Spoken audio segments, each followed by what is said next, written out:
I said move her now or I'll have this entire airline shut down by morning. The shriek echoed through the first-class cabin of Flight 847, cutting through the gentle hum of the auxiliary power unit, like a blade through silk. The storm clouds gathering over JFK International Airport seemed almost gentle compared to the tempest brewing in the mind of Victoria Blackwood. At 55, she carried herself with the rigid posture of someone who had never heard the word no without immediately reaching for her checkbook or her lawyer's phone number. Her platinum blonde hair was pulled back into a severe chignon that cost more than most people's monthly rent, and her cream-colored Hermès suit probably could have funded a small school's library for a year. Victoria tapped her diamond-encrusted Cartier watch against her Louis Vuitton, clutched the sound, creating a sharp staccato rhythm that made the young mother nearby flinch and pull her toddler closer. The departure lounge at JFK was buzzing with the usual afternoon energy, but Victoria's presence seemed to create a bubble of tension that expanded outward, like ripples in a pond. "This is absolutely unacceptable," she muttered loud enough for anyone within a 10-foot radius to hear her voice carrying that particular blend of entitlement and irritation that could make service workers develop stress headaches just from proximity.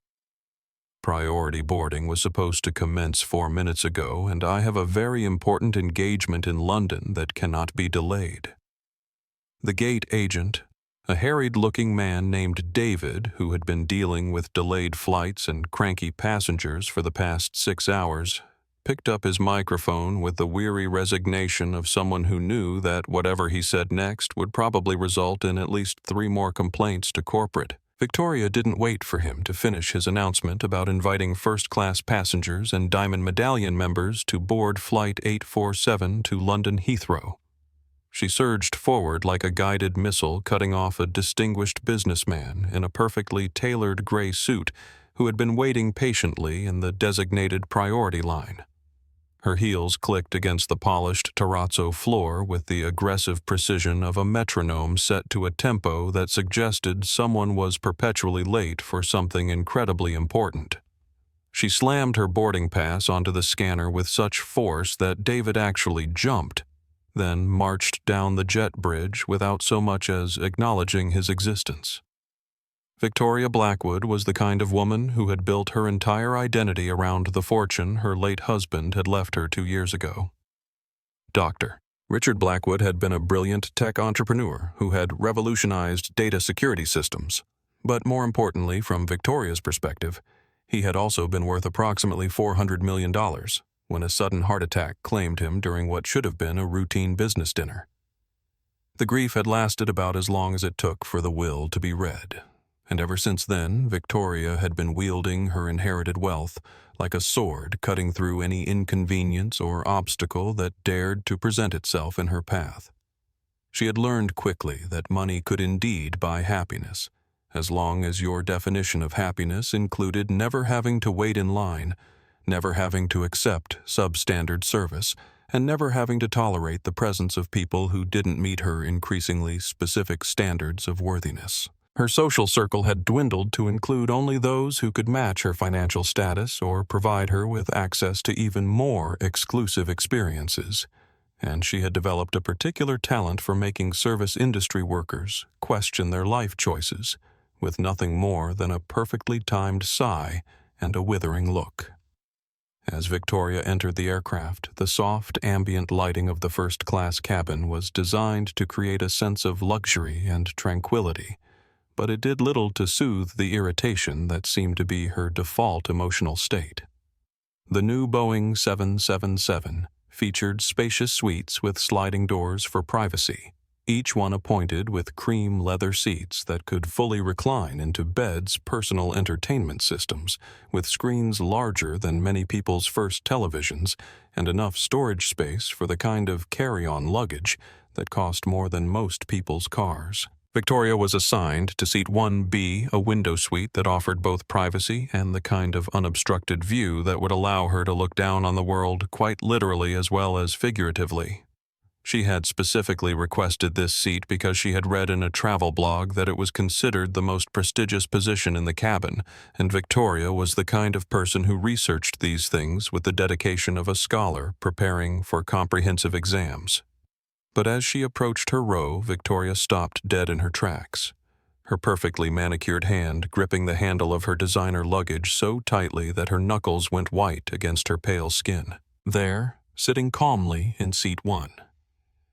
With the partition between their suites currently lowered, was a black woman who appeared to be in her early 70s, dressed in a simple navy blue cardigan that looked like it might have come from a department store rather than a boutique, paired with gray slacks that were clean and pressed but clearly not designer. The woman's silver hair was pulled back into a neat bun that emphasized the elegant bone structure of her face, and she was reading a worn paperback book. Her reading glasses perched on the end of her nose with the comfortable familiarity of someone who had been wearing them for years.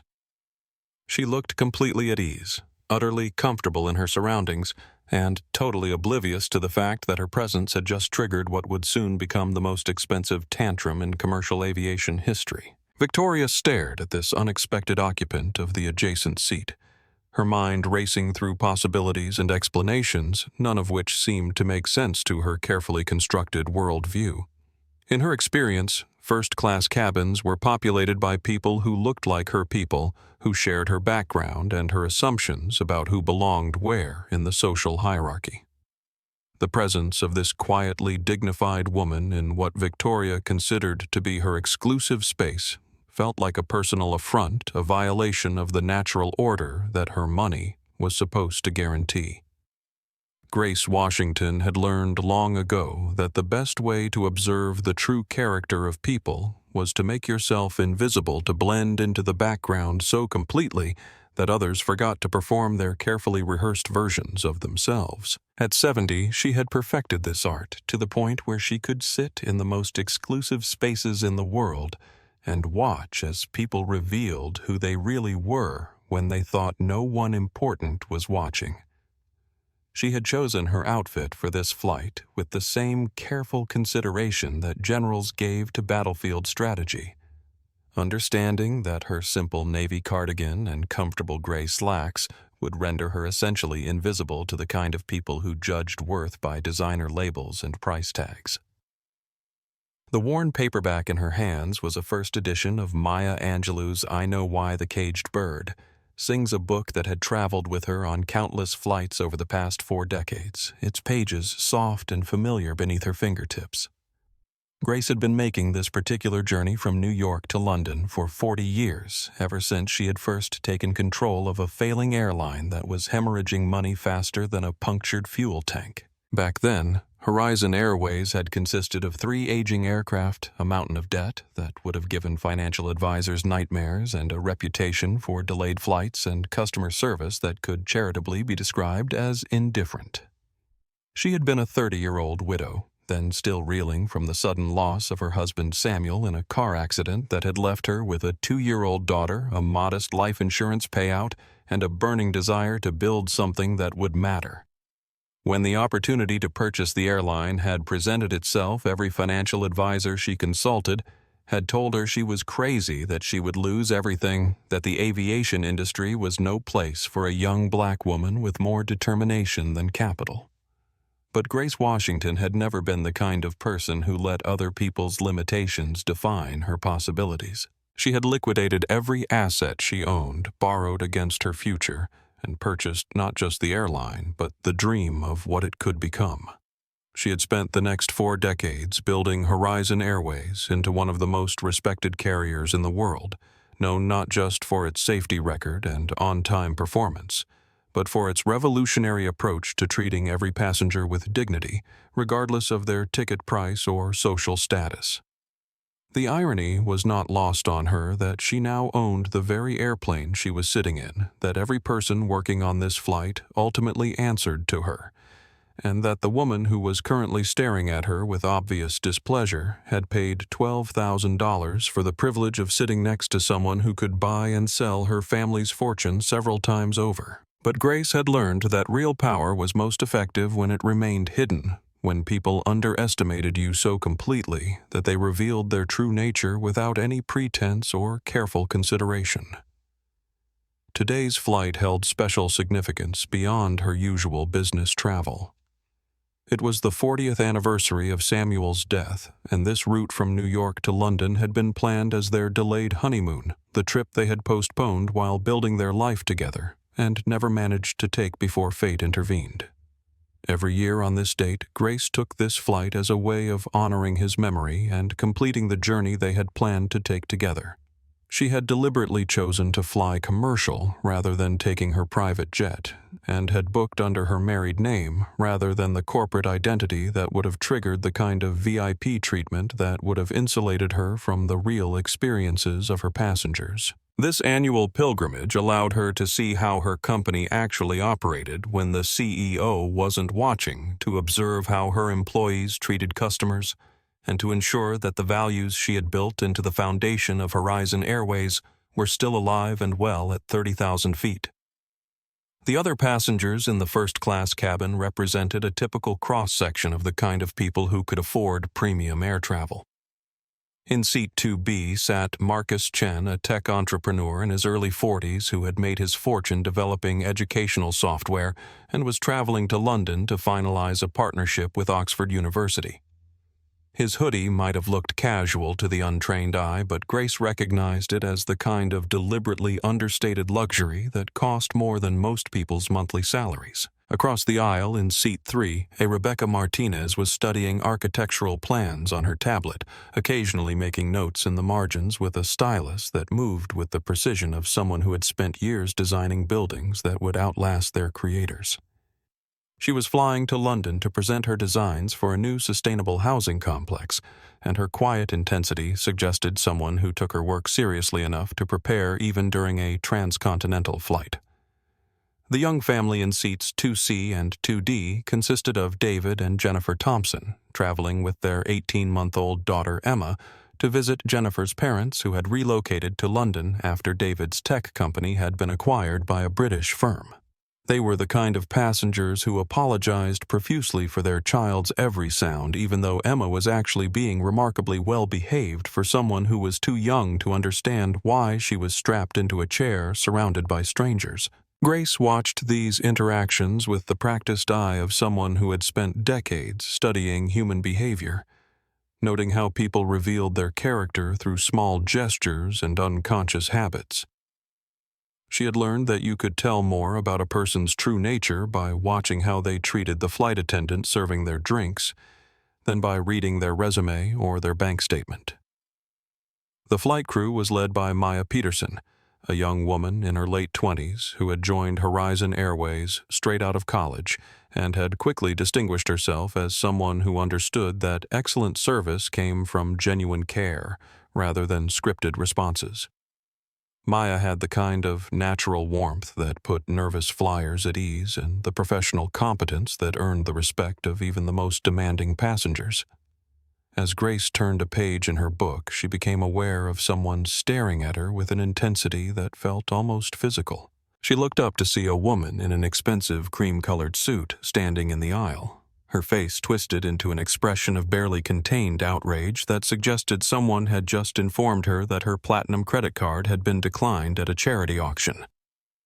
Captain James Rodriguez had been flying for Horizon Airways for 25 years, and in that time he had developed the kind of instinctive understanding of his aircraft that allowed him to sense problems before the instruments did, and navigate through challenges that would have grounded less experienced pilots. At 52, he carried himself with the calm authority of someone who had earned the respect of his crews not through intimidation or hierarchy, but through competence and the kind of steady leadership that made people feel safe even when the weather was trying to tear the wings off the plane. This morning's pre-flight routine had proceeded with the methodical precision that had become second nature over the course of more than 15,000 flight hours. James had arrived at the airport 2 hours before departure, allowing himself time for the thorough aircraft inspection that he insisted on conducting personally, regardless of how many mechanics had already signed off on the plane's airworthiness. He had walked around the Boeing 777 checking everything from tire pressure to the alignment of control surfaces, looking for the kind of subtle anomalies that could only be detected by someone who understood that aviation safety was built on attention to details that might seem insignificant to the untrained eye.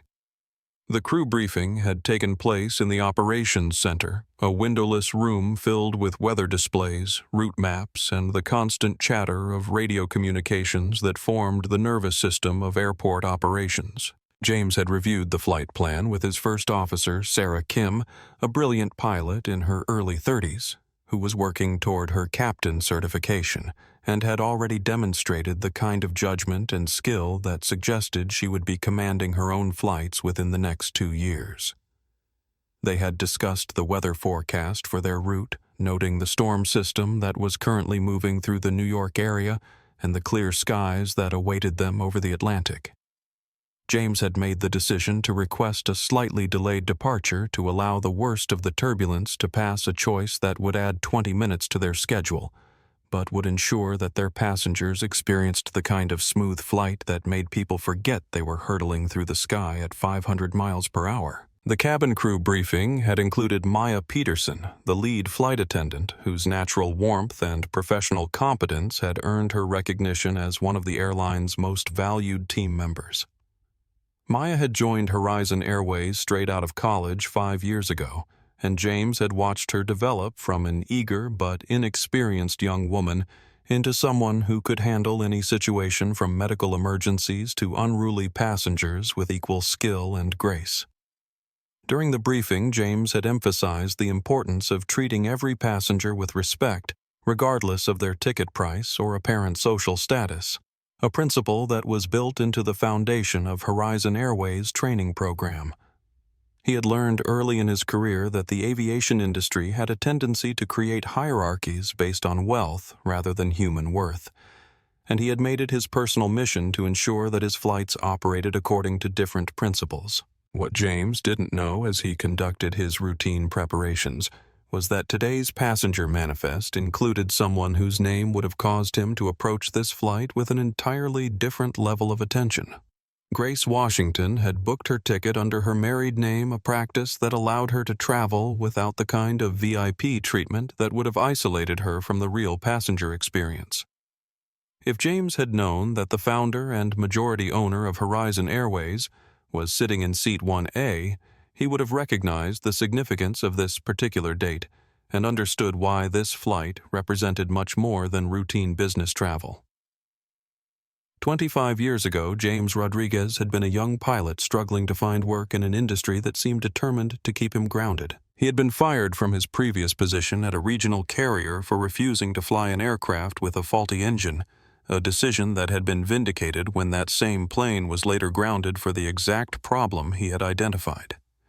But vindication didn't pay the bills or feed his young family, and James had spent months applying for positions only to be told that his attitude made him unsuitable for commercial aviation. Grace Washington had personally interviewed James for his position at Horizon Airways, and she had listened to his story about refusing to compromise safety for schedule with the kind of attention that suggested she understood the difference between insubordination and integrity. She had hired him on the spot, telling him that she was building an airline that valued pilots who would choose safety over convenience, who would stand up for what was right even when it cost them personally. Over the years, James had occasionally wondered about the woman who had given him his second chance in aviation, but Grace Washington had maintained such a low profile that few employees ever saw her outside of official company functions. He knew that she remained actively involved in the airline's operations, but she had delegated most of the day-to-day management to a team of executives who shared her vision of what commercial aviation could become. As James completed his final checks and prepared to welcome the passengers aboard, he had no idea that this flight would test everything he had learned about leadership integrity and the courage required to do the right thing when powerful people demanded otherwise. The storm clouds gathering outside seemed almost gentle compared to the conflict that was about to erupt in the first-class cabin. a confrontation that would force him to choose between appeasing a wealthy passenger and protecting the values that had defined his career. The passenger manifest showed a full flight, including several high-profile travelers in first class who would expect the kind of seamless service that Horizon Airways had built its reputation on delivering. James had learned over the years that wealthy passengers often came with their own unique challenges, that money had a way of amplifying both the best and worst aspects of human nature, and that his job sometimes required him to navigate between competing demands while maintaining the kind of professional standards that kept everyone safe. As he settled into the captain's seat and began the final system checks that would clear them for departure, James felt the familiar sense of responsibility that came with commanding an aircraft carrying 280 passengers across the Atlantic Ocean. Each of those people had trusted him with their lives, and he had spent his entire career ensuring that trust was never misplaced. The transformation in Victoria Blackwood's demeanor was immediate and dramatic, like watching a perfectly controlled mask slip to reveal the seething resentment that had been building underneath. Her carefully maintained composure cracked like expensive porcelain hitting concrete, and what emerged was the kind of raw entitlement that money could buy, but civilization was supposed to temper. "Excuse me." Victoria's voice cut through the gentle ambient noise of the cabin with the precision of a scalpel, though her tone suggested that she had no intention of actually excusing anything. She positioned herself directly in front of Grace's seat, her designer handbag clutched in her manicured fingers, like a weapon she was prepared to deploy. "I believe there's been some kind of mistake." Grace looked up from her book, slowly removing her reading glasses with the deliberate care of someone who had learned that rapid movements often escalated situations that could be resolved with patience and measured responses. Her dark eyes met Victoria's pale blue ones with a steady gaze that revealed nothing about the thoughts racing through her mind, though anyone who knew Grace well would have recognized the subtle tightening around her eyes that suggested she was processing far more information than she was revealing. "I'm sorry," Grace replied, her voice carrying the kind of calm authority that came from decades of navigating difficult conversations with people who mistook wealth for wisdom. "Is there something I can help you with?" Victoria's laugh was sharp and humorless, the kind of sound that made other passengers turn their heads and wonder if they should be reaching for their phones to record whatever was about to unfold. "Help me?" "Yes. Actually, you can help me by explaining what you're doing in my space." The words hung in the air like smoke from an extinguished fire, carrying implications that made the other first-class passengers shift uncomfortably in their seats. Marcus Chen looked up from his laptop, his fingers pausing over the keyboard as he processed what he had just heard. Rebecca Martinez glanced up from her architectural plans, her eyebrows rising slightly as she recognized the tone of someone who was about to make everyone else's flight significantly more uncomfortable.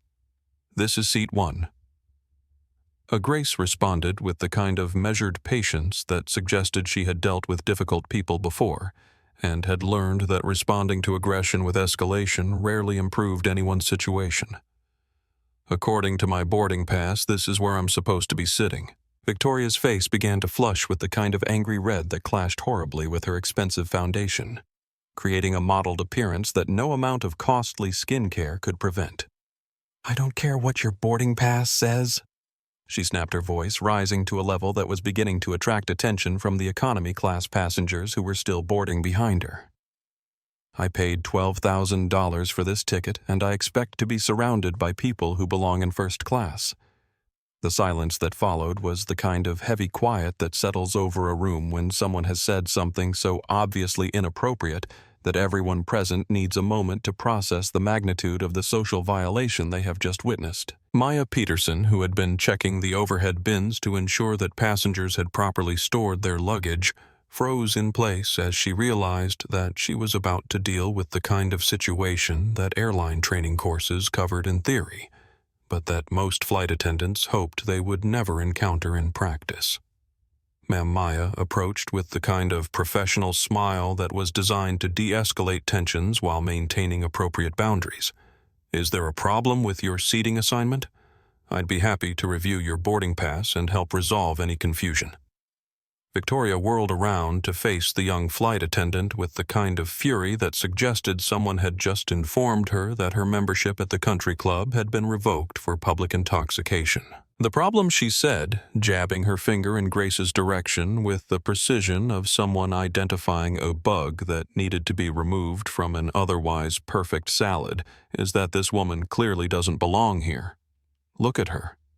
The request was delivered with the confident expectation that anyone with eyes would immediately understand what Victoria was talking about, that the evidence of Grace's unworthiness was so obvious that it didn't require further explanation.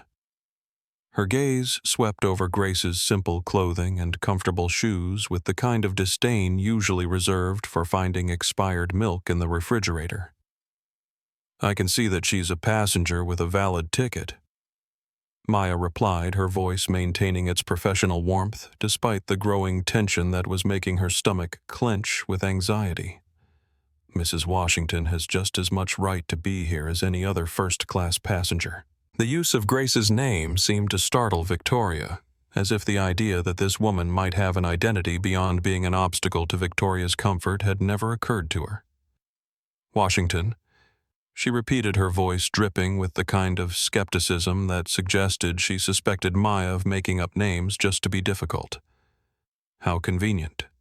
Did she win some kind of lottery? Is this part of some diversity program?" Grace closed her book and placed it carefully on her tray table, her movements still deliberate and controlled despite the fact that she was being discussed as if she weren't sitting right there listening to every word. "Mrs. Blackwood," she said, her voice carrying just enough authority to make Victoria's eyes narrow with suspicion. "I understand you're concerned about your comfort during this flight, but I assure you that my presence here is entirely legitimate." The fact that Grace knew her name seemed to catch Victoria off guard, though she recovered quickly with the kind of aggressive defensiveness that wealthy people often employed when they suspected they were being made fun of by people they considered their inferiors. "How do you know my name? Have you been researching me? Are you some kind of reporter trying to ambush me?" "Your name is on the passenger manifest," Grace explained with the patient tone of someone addressing a child who was having difficulty understanding a simple concept. "And I believe you mentioned it when you were discussing your various concerns with the gate agent downstairs." Maya Peterson found herself in the increasingly uncomfortable position of trying to mediate between a passenger who seemed determined to create a scene and another passenger who was maintaining an almost supernatural level of calm in the face of increasingly personal attacks. Her training had covered difficult passengers, but most of the scenarios had involved people who were drunk or afraid of flying, not someone who appeared to be having a public meltdown over the mere presence of another human being. "Mrs. Blackwood," Maya tried again. "Perhaps if you'd like to take your seat, we can discuss any concerns you might have about the cabin arrangement once we're airborne. I'm sure we can find a solution that makes everyone comfortable." Victoria's response was immediate and volcanic. "I will not take my seat until this situation is resolved to my satisfaction," she declared, her voice now loud enough to be heard clearly in the economy section where passengers were beginning to crane their necks to see what was causing the commotion. "I demand to speak to the captain immediately. This is a security issue." The word security seemed to hang in the air like an accusation, transforming what had been an awkward social situation into something that could potentially delay the flight and involve law enforcement. Maya felt her professional composure beginning to strain as she realized that this situation was escalating beyond her ability to resolve through customer service techniques. Grace Washington sat quietly through this exchange, her hands folded in her lap, watching Victoria's performance with the kind of detached interest that an anthropologist might show while observing the behavior of a particularly aggressive specimen in its natural habitat. She had seen this kind of behavior before, had dealt with people who believed that their money gave them the right to treat others as less than human. But it never ceased to amaze her how some people could reach middle age without learning the basic social skills that most children mastered by kindergarten. The first-class cabin had become an impromptu theater, with Victoria Blackwood holding center stage in what was rapidly becoming a performance piece titled "How to Destroy Your Reputation in Real Time." The other passengers had abandoned any pretense of minding their own business, their expensive meals and premium entertainment systems forgotten as they watched what was beginning to look like a master class in how privilege could corrupt basic human decency. "I want her removed from this aircraft immediately," Victoria announced, her voice carrying the kind of imperial authority that suggested she expected flight attendants to snap to attention and execute her commands without question. "I don't care if you have to call security, I don't care if you have to delay the flight, and I frankly don't care if she paid for her ticket with monopoly money. She does not belong here." Grace Washington continued to sit quietly, her posture straight, but relaxed, her hands still folded in her lap, with the kind of composure that came from decades of dealing with people who mistook volume for validity. When she finally spoke, her voice was soft enough that everyone in the cabin had to lean forward slightly to hear her, which somehow made her words carry more weight than Victoria's shouting. "Mrs. Blackwood Grace," said, her tone carrying the kind of gentle authority that good teachers used when correcting a student who had made an embarrassing mistake in front of the class. "I'm curious about something. What exactly do you think gives you the right to determine who belongs where?" The question seemed to catch Victoria off guard, as if the idea that her authority might be questioned was so foreign to her experience that she needed a moment to process it. Her mouth opened and closed several times before she managed to formulate a response that consisted mostly of sputtered indignation and references to her late husband's business accomplishments. "My husband built half the tech infrastructure in Silicon Valley," Victoria declared, pulling herself up to her full height and gesturing expansively as if she were addressing a board of directors rather than a captive audience of airline passengers. "We have contributed millions to charity. We have supported countless politicians, and we have earned the right to expect a certain level of exclusivity when we pay for premium services." Earned, Grace repeated, seeming to taste the word as if it were an unfamiliar flavor. "That's an interesting choice of words. Tell me, Mrs. Blackwood, what exactly did you personally earn beyond the accident of marriage?" The question hit Victoria like a slap, causing her to take a step backward, as if she had been physically struck. Her face cycled through several shades of red before settling on a color that could charitably be described as burgundy. "How dare you!" she whispered, her voice trembling with rage. "How dare you question my accomplishments?" "I'm not questioning your accomplishments," Grace replied with the same calm tone she might have used to discuss the weather. "I'm simply asking what they are, since everything you've mentioned so far seems to have been achieved by your late husband rather than yourself." Maya Peterson watched this exchange with growing concern, recognizing that she was witnessing something that went far beyond a simple seating dispute. There was an undercurrent of power in Grace's quiet responses that seemed to unsettle Victoria in ways that all the shouting and threats couldn't achieve. Maya had been trained to de-escalate conflicts, but this felt less like a customer service issue and more like watching a chess master quietly dismantle an opponent who didn't realize the game had already been won. Marcus Chen had given up any pretense of working on his laptop and was now openly staring at the confrontation with the kind of fascination usually reserved for natural disasters or train wrecks. As someone who had built his own tech company from the ground up, he found himself oddly impressed by Grace's ability to maintain her composure while systematically dismantling Victoria's arguments with surgical precision. "This is ridiculous," Victoria announced, though her voice had lost some of its earlier conviction. "I shouldn't have to justify myself to someone who probably bought her ticket with food stamps." The comment drew audible gasps from several passengers and caused Maya Peterson to close her eyes briefly, as she realized that this situation had just crossed a line that would make it impossible to resolve quietly. Grace Washington's expression didn't change, but something shifted in the quality of her stillness, like the moment before a storm, when the air pressure drops and animals begin seeking shelter. When she spoke again, her voice was still quiet, but it carried an undertone of steel that made everyone in the cabin suddenly aware that they were witnessing something significant. "Mrs. Blackwood Grace," said, rising slowly from her seat with the kind of dignified grace that comes from a lifetime of carrying oneself with purpose, "you seem to be operating under some fundamental misunderstandings about how the world actually works. You appear to believe that your money makes you important, that your husband's accomplishments make you accomplished, and that your social position gives you the right to treat other human beings as if they exist solely for your convenience."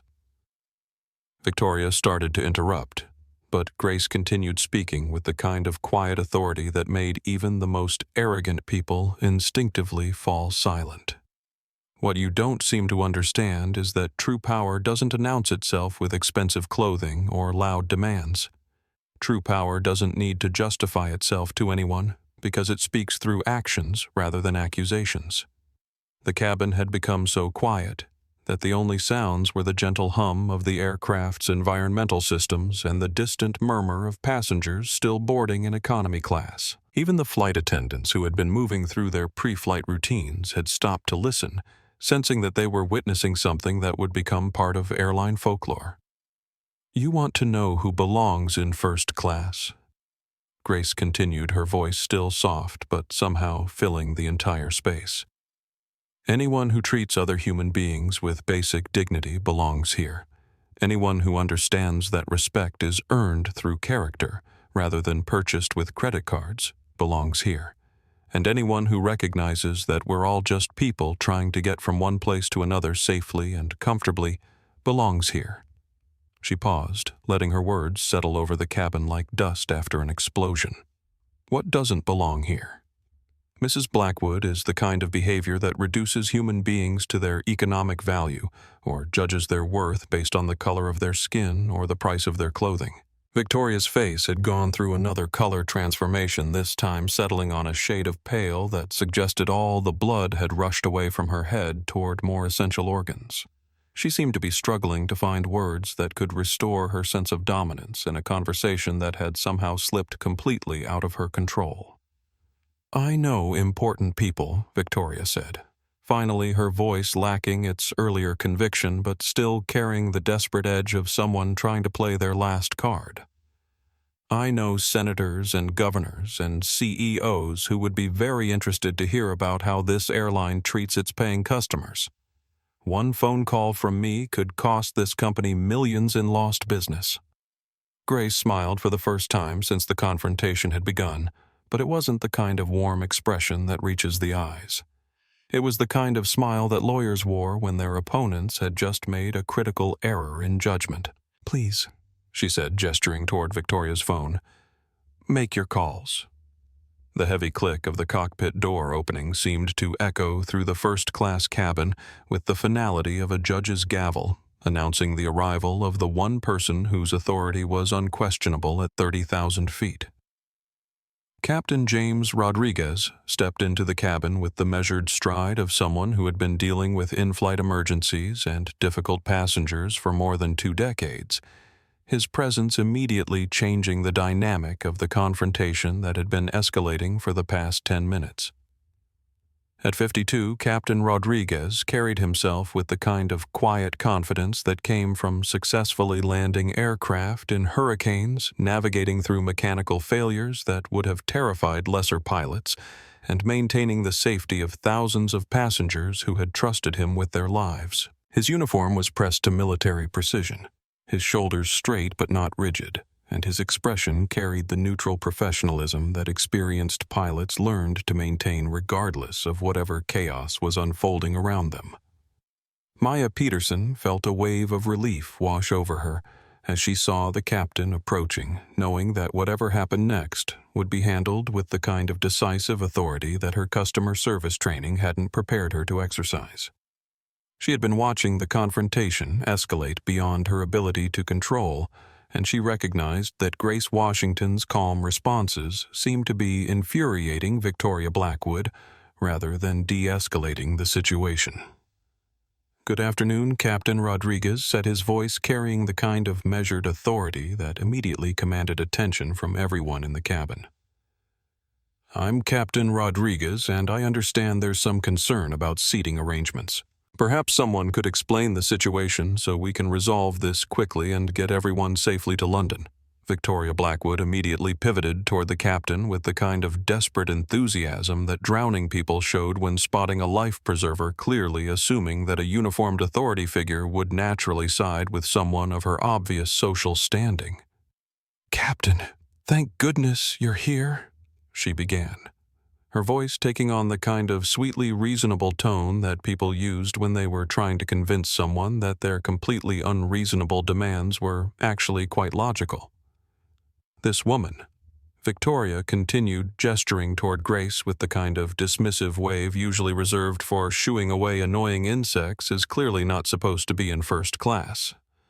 I don't know how she managed to get past security or what kind of fraudulent documentation she's using, but she absolutely does not belong here. I've been flying first class for years, and I know what these passengers look like. Captain Rodriguez's expression didn't change as he listened to Victoria's explanation, though anyone who had served with him for any length of time would have noticed the slight tightening around his eyes that suggested he was processing information that he found deeply troubling. He had heard variations of this complaint before, usually from passengers who seemed to believe that the price of their ticket entitled them to approve the demographic composition of their fellow travelers. "Ma'am, Captain Rodriguez," replied, his tone remaining professionally neutral, despite the fact that Victoria's comments had immediately revealed the nature of her complaint. Airline tickets are sold to qualified passengers, regardless of their appearance. If this passenger has a valid boarding pass and proper identification, then she has every right to be here. Victoria's face flushed again with the kind of frustrated anger that people exhibited when their assumptions about automatic support from authority figures proved to be incorrect. "But Captain, surely you can see that this is inappropriate. I'm a platinum member. I've probably spent more money with this airline than most people make in a year, and I deserve better than this." "What exactly do you deserve, Mrs. Blackwood?" The question came not from Captain Rodriguez but from Grace Washington, who had remained seated throughout the exchange but whose quiet voice seemed to cut through Victoria's increasingly frantic explanations like a scalpel through tissue paper.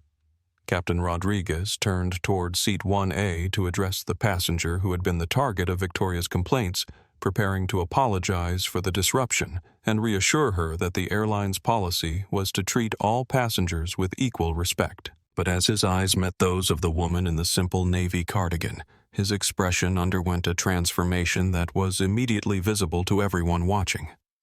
The professional mask of neutral authority slipped away from Captain Rodriguez's face, replaced by an expression of recognition that seemed to drain the color from his cheeks and cause his hand to tremble slightly as it reached instinctively toward his cap. His mouth opened as if he were about to speak, but no sound emerged for several long seconds as he stared at Grace Washington with the kind of stunned amazement that people displayed when they encountered someone they had thought they would never see again. "Mrs. Washington." Captain Rodriguez whispered, his voice barely audible above the ambient noise of the aircraft's systems, carrying a tone of respect and recognition that made it clear this was no ordinary passenger. The formal title seemed to hang in the air like an incantation, transforming the atmosphere of the cabin from tension to something approaching reverence. Grace Washington looked up at Captain Rodriguez with a slight smile that suggested she had been expecting this moment of recognition, though she had been curious to see how long it would take him to place her face in the context of their shared history. "Hello, James," she said, her voice carrying the warmth of someone greeting an old colleague. "It's good to see you again." Victoria Blackwood looked between the captain and Grace with growing confusion, her earlier confidence beginning to waver as she processed the obvious familiarity between them. This wasn't the kind of interaction she had expected when she demanded that the captain resolve her seating complaint, and the respectful tone that this uniformed authority figure was using toward the woman she had been trying to have removed was causing her to question whether she had somehow misunderstood the situation. "I apologize for the disturbance," Captain Rodriguez said, though he was addressing Grace rather than Victoria, his voice carrying the kind of formal respect that junior officers used when speaking to superior officers. "I wasn't aware that you were traveling with us today." "I prefer to fly under the radar," Grace replied, using a phrase that carried multiple meanings in the context of aviation. "It's the only way to see how things really work when people think no one important is watching." The implication of her words seemed to settle over the cabin like a slowly dawning realization, causing the other passengers to look at Grace Washington with new interest, and making Victoria Blackwood's face cycle through several expressions, as she began to suspect that she had made a serious miscalculation about the relative importance of the people involved in this confrontation. Captain Rodriguez straightened to attention with the kind of instinctive military precision that suggested this was an automatic response to being in the presence of someone whose authority he recognized and respected. "Ma'am," he said, his voice now carrying the formal tone of someone making an official report. "Is there anything you need me to address regarding this situation?"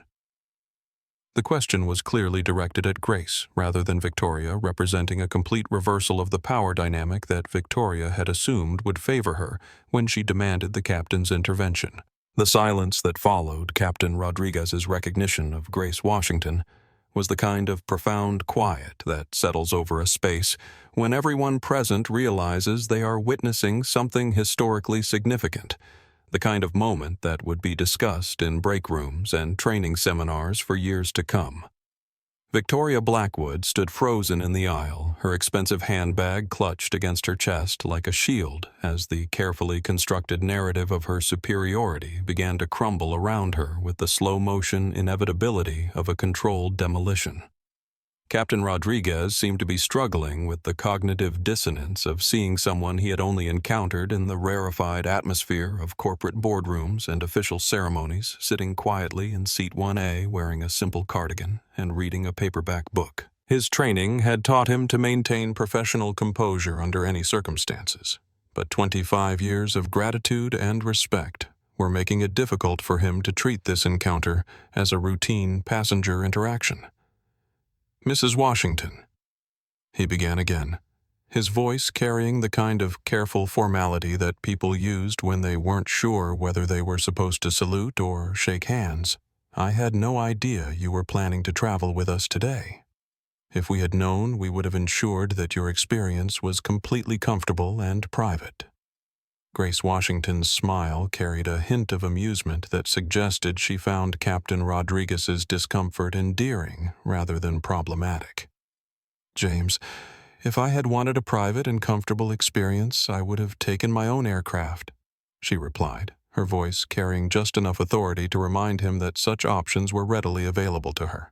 "I'm here because I want to see how my airline treats passengers when the CEO isn't watching." The phrase "my airline" seemed to echo through the first-class cabin like a bomb dropping in slow motion, causing every passenger within earshot to suddenly reevaluate everything they thought they understood about the situation they had been witnessing. Marcus Chen's laptop slid off his tray table as his hands went slack with surprise. Rebecca Martinez's architectural plans scattered as she turned to stare at Grace with new understanding, and the young parents with their baby daughter suddenly found themselves wondering if they had just witnessed one of the most expensive mistakes in customer service history. Victoria Blackwood's face underwent a series of transformations that would have been comical if the implications weren't so devastating to her social standing and financial future. The color drained from her cheeks, as if someone had opened a valve, then rushed back in a flood of crimson that clashed horribly with her carefully applied makeup. Her mouth opened and closed several times without producing any sound, like a fish gasping for air after being pulled from its natural environment. "Your airline," Victoria finally managed to whisper the words seeming to catch in her throat like thorns.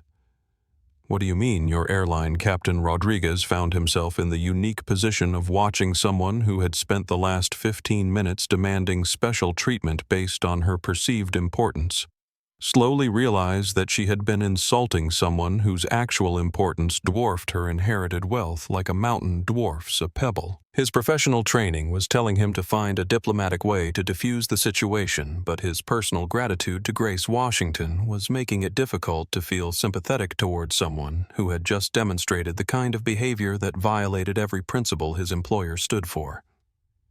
Mrs. Blackwood, Captain Rodriguez, said, his voice taking on the tone of someone delivering news that was going to fundamentally change the recipient's understanding of reality. I'd like you to meet Grace Washington, the founder and majority owner of Horizon Airways. The words hung in the air like smoke from an explosion, visible and tangible and impossible to ignore. Victoria Blackwood swayed slightly on her expensive heels as the full implications of what she had just learned began to penetrate her consciousness with the slow, inexorable force of water seeping through a cracked dam. She had spent the last 15 minutes trying to have the owner of the airline removed from her own airplane for the crime of not looking like Victoria thought a first-class passenger should look. "That's impossible," Victoria said, but her voice lacked any conviction, carrying the desperate tone of someone trying to deny evidence that was standing right in front of her. "She's wearing a cardigan from Target. She looks like someone's grandmother." Grace Washington finally stood up from her seat, rising with the kind of measured dignity that comes from a lifetime of commanding respect through competence rather than demanding it through wealth. At 70, she might have looked like someone's grandmother, but there was something in her bearing that suddenly made it clear why flight crews had been trained to recognize her and why Captain Rodriguez had instinctively straightened to attention in her presence.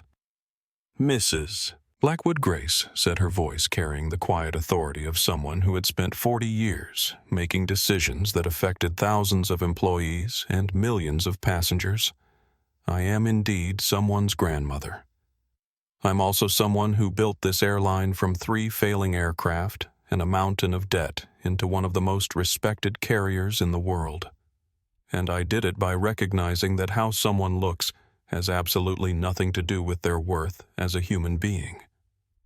Victoria seemed to shrink in on herself as the magnitude of her mistake became clear, her expensive clothing and designer accessories suddenly looking like costume jewelry on someone playing dress-up.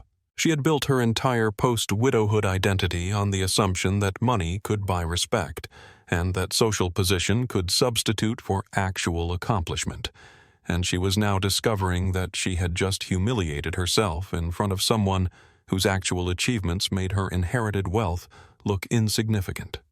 "I didn't know," Victoria whispered the words, carrying all the weight of someone whose carefully constructed world view was collapsing around them. "How was I supposed to know?"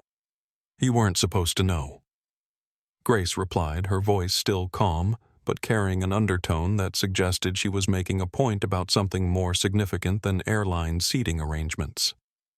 "That's exactly the point, Mrs. Blackwood. You weren't supposed to need to know who I was in order to treat me with basic human dignity.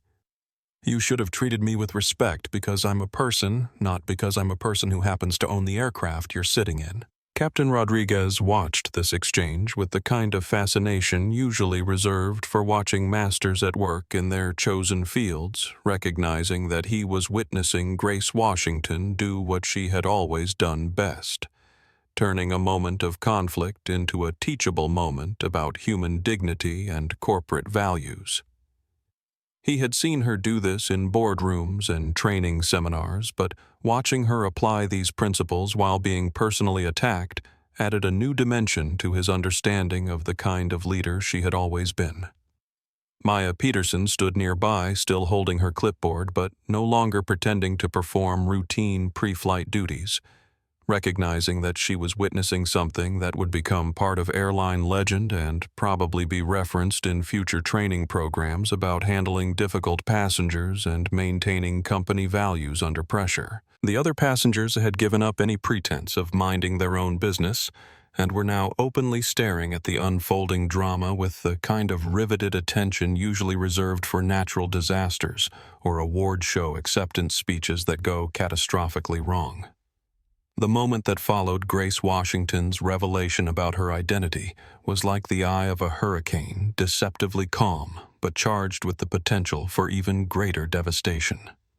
Victoria Blackwood stood in the aisle clutching her designer handbag, as if it were a life preserver, her carefully constructed sense of superiority crumbling around her like a sandcastle facing an incoming tide.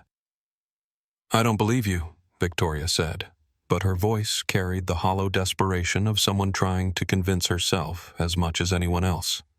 If you really owned this airline, you would be flying on your private jet, not sitting in coach wearing clearance rack clothing. Grace Washington reached into the small leather purse beside her seat. Her movements deliberate and unhurried, despite the tension crackling through the cabin like electricity before a storm. She withdrew a simple black card that looked innocuous to untrained eyes, but caused Captain Rodriguez to straighten his shoulders and Maya Peterson to audibly gasp in recognition. The card was matte black, with a subtle holographic seal embedded in the center, bearing only the Horizon Airways crest and a series of numbers that meant nothing to most people, but everything to those who understood the airline's hierarchy of authority. There were fewer than a dozen of these cards in existence worldwide, and seeing one was like encountering a unicorn in the wild for most airline employees. This is a chairman's authority card. Captain Rodriguez explained, his voice carrying the kind of reverence usually reserved for discussing religious artifacts or national treasures. It provides unlimited access to any Horizon Airways aircraft facility or service worldwide. They're only issued to board members and senior executives. Victoria stared at the card as if it might transform into something more familiar and less threatening to her worldview. But the holographic security features and Captain Rodriguez's obvious recognition of its significance made it impossible to dismiss as an elaborate fraud. The implications were settling over her like a heavy blanket, making it difficult to breathe and even harder to think clearly. Even if that's real, Victoria said, grasping for any remaining thread of justification for her behavior, it doesn't excuse the fact that you deceived everyone by dressing like a welfare recipient. If you had looked like someone important, none of this would have happened. The words seemed to hang in the air like a toxic cloud, revealing the depth of Victoria's misunderstanding about how respect and dignity actually worked. Grace Washington smiled sadly, the expression carrying 40 years of experience dealing with people who confused appearance with substance and wealth with worth. Mrs. Blackwood Grace said, her voice carrying the patient tone of someone explaining a simple concept to a student who was struggling to understand what you've just said, reveals everything that's wrong with your approach to human relationships. You believe that respect should be based on appearance, that dignity should be rationed according to perceived social status, and that common courtesy should be conditional on meeting your personal standards of worthiness. Maya Peterson found herself mentally taking notes as she watched Grace Washington transform what could have been a simple power play into a masterclass in leadership and human decency. This was exactly the kind of situation that airline training programs tried to prepare flight crews for, but watching it handled by someone with Grace's level of experience and authority was like watching a virtuoso pianist perform a piece that most people could barely read. "I've been flying incognito for 40 years. Grace continued, settling back into her seat, with the calm confidence of someone who had just played their opening move in a chess game they were certain to win. "I've seen how my employees treat passengers when they think no one important is watching, and I've learned more about our actual service quality from these flights than from 1,000 corporate reports." Captain Rodriguez nodded in understanding, remembering training sessions where senior executives had emphasized the importance of treating every passenger with equal respect, regardless of their apparent social status or economic circumstances. Now he understood that those policies had been developed by someone who regularly experienced airline service from the passenger perspective and who had personal experience with discrimination and social prejudice. "What I've discovered over the years," Grace said, looking directly at Victoria with the kind of steady gaze that made it impossible to look away, "is that the passengers who demand special treatment based on their wealth are usually the ones who treat our staff with the least respect, while the passengers who dress simply and speak quietly are often the ones who understand that traveling together requires mutual consideration and basic human decency." Victoria's face had gone through several color changes during this explanation, settling on a pale shade that suggested her blood pressure was experiencing significant fluctuations. She seemed to be struggling to process the idea that her behavior was being evaluated by someone whose opinion actually mattered in ways that could affect her beyond this single flight. Furthermore, Grace continued her voice, taking on the tone of someone who was accustomed to making decisions that affected thousands of people and millions of dollars. I should point out that your assumption about my clothing budget reveals another fundamental misunderstanding about wealth and priorities. This cardigan belonged to my late husband, and I wear it on flights because it reminds me of the values that built this airline: humility, hard work, and treating every person with the dignity they deserve as a human being. The revelation that Grace's simple appearance was a deliberate choice rather than a financial limitation seemed to hit Victoria like a physical blow, causing her to stumble slightly and reach for the nearest seat back for support. She had built her entire argument on the assumption that Grace's modest clothing indicated modest means, and discovering that it actually represented something much more sophisticated and intentional was forcing her to reconsider everything she thought she understood about the situation. The weight of Grace Washington's revelation settled over the first-class cabin, like fog rolling in from the ocean, transforming familiar surroundings into something foreign and uncertain. Victoria Blackwood found herself standing in the aisle of an aircraft owned by the woman she had spent the last 20 minutes trying to have ejected for not meeting her aesthetic standards, and the irony was so profound that it seemed to bend reality around itself. 40 years ago, Grace began her voice taking on the measured cadence of someone recounting history that she had lived rather than learned from textbooks. This airline consisted of 3 aging Boeing 727s, a hangar full of unpaid mechanics, and enough debt to sink a small country. The previous owners had walked away. The creditors were circling like vultures, and everyone in the aviation industry considered it a cautionary tale about the dangers of overexpansion and poor management. Captain Rodriguez found himself listening with the rapt attention of someone hearing the creation myth of his professional world, understanding for the first time how the company that had shaped his entire career had emerged from the ashes of corporate failure through the vision and determination of the quietly dignified woman sitting in seat 1A. I was 30 years old, Grace continued, her eyes taking on a distant quality as she traveled back through decades of memory, a recent widow with a 2-year-old daughter and a life insurance settlement that everyone told me I should invest conservatively in government bonds and blue-chip stocks. Instead, I liquidated everything I owned, borrowed against my future earnings, and purchased the assets of a failing airline, because I believed that commercial aviation could be something better than an industry that treated passengers like cargo and employees like disposable resources. Victoria listened to this recitation with growing horror, recognizing that she was learning about the personal history of someone whose financial power made her own inherited wealth look like pocket change. The story Grace was telling wasn't just corporate history. It was the biography of someone who had built an empire through personal sacrifice and strategic vision rather than inheriting it through matrimonial good fortune. The first 5 years nearly broke me. Grace admitted, her voice carrying the weight of someone who had survived challenges that would have destroyed less determined individuals. I worked 18-hour days, slept in airport lounges more often than in my own bed, and made decisions that affected thousands of jobs while trying to raise a daughter who barely knew what her mother looked like.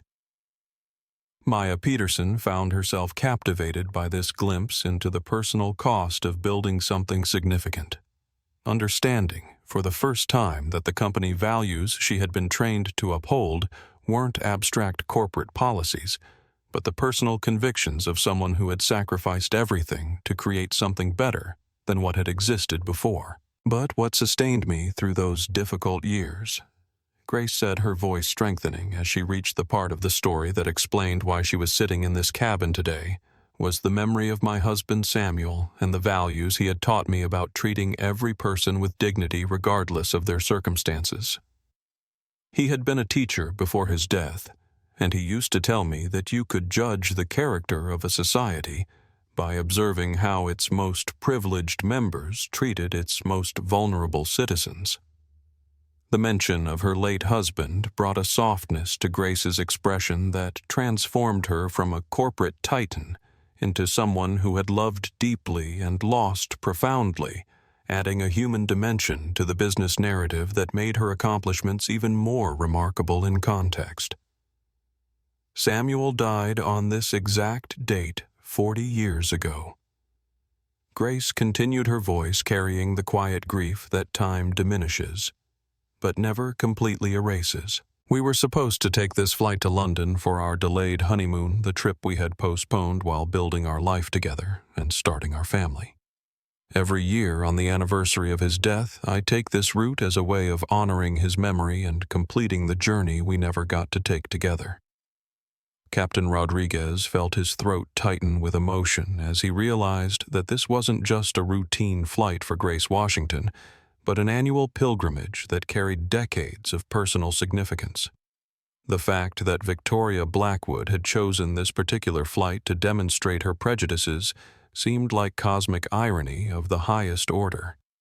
"I fly commercial rather than taking my private aircraft," Grace explained, "because I want to see how our passengers actually experience our service when they don't know they're being observed by the owner. I want to understand what it feels like to be treated with courtesy or disrespect, to experience the small kindnesses and casual cruelties that shape how people remember their travels." Victoria's face had gone through so many color changes that she looked like a chameleon having an identity crisis, and her grip on her designer handbag had tightened to the point where her knuckles were showing white through her artificially tanned skin. She seemed to be struggling to process the magnitude of the mistake she had made, both in terms of misreading the situation and in revealing her character so completely to someone whose opinion could have far-reaching consequences.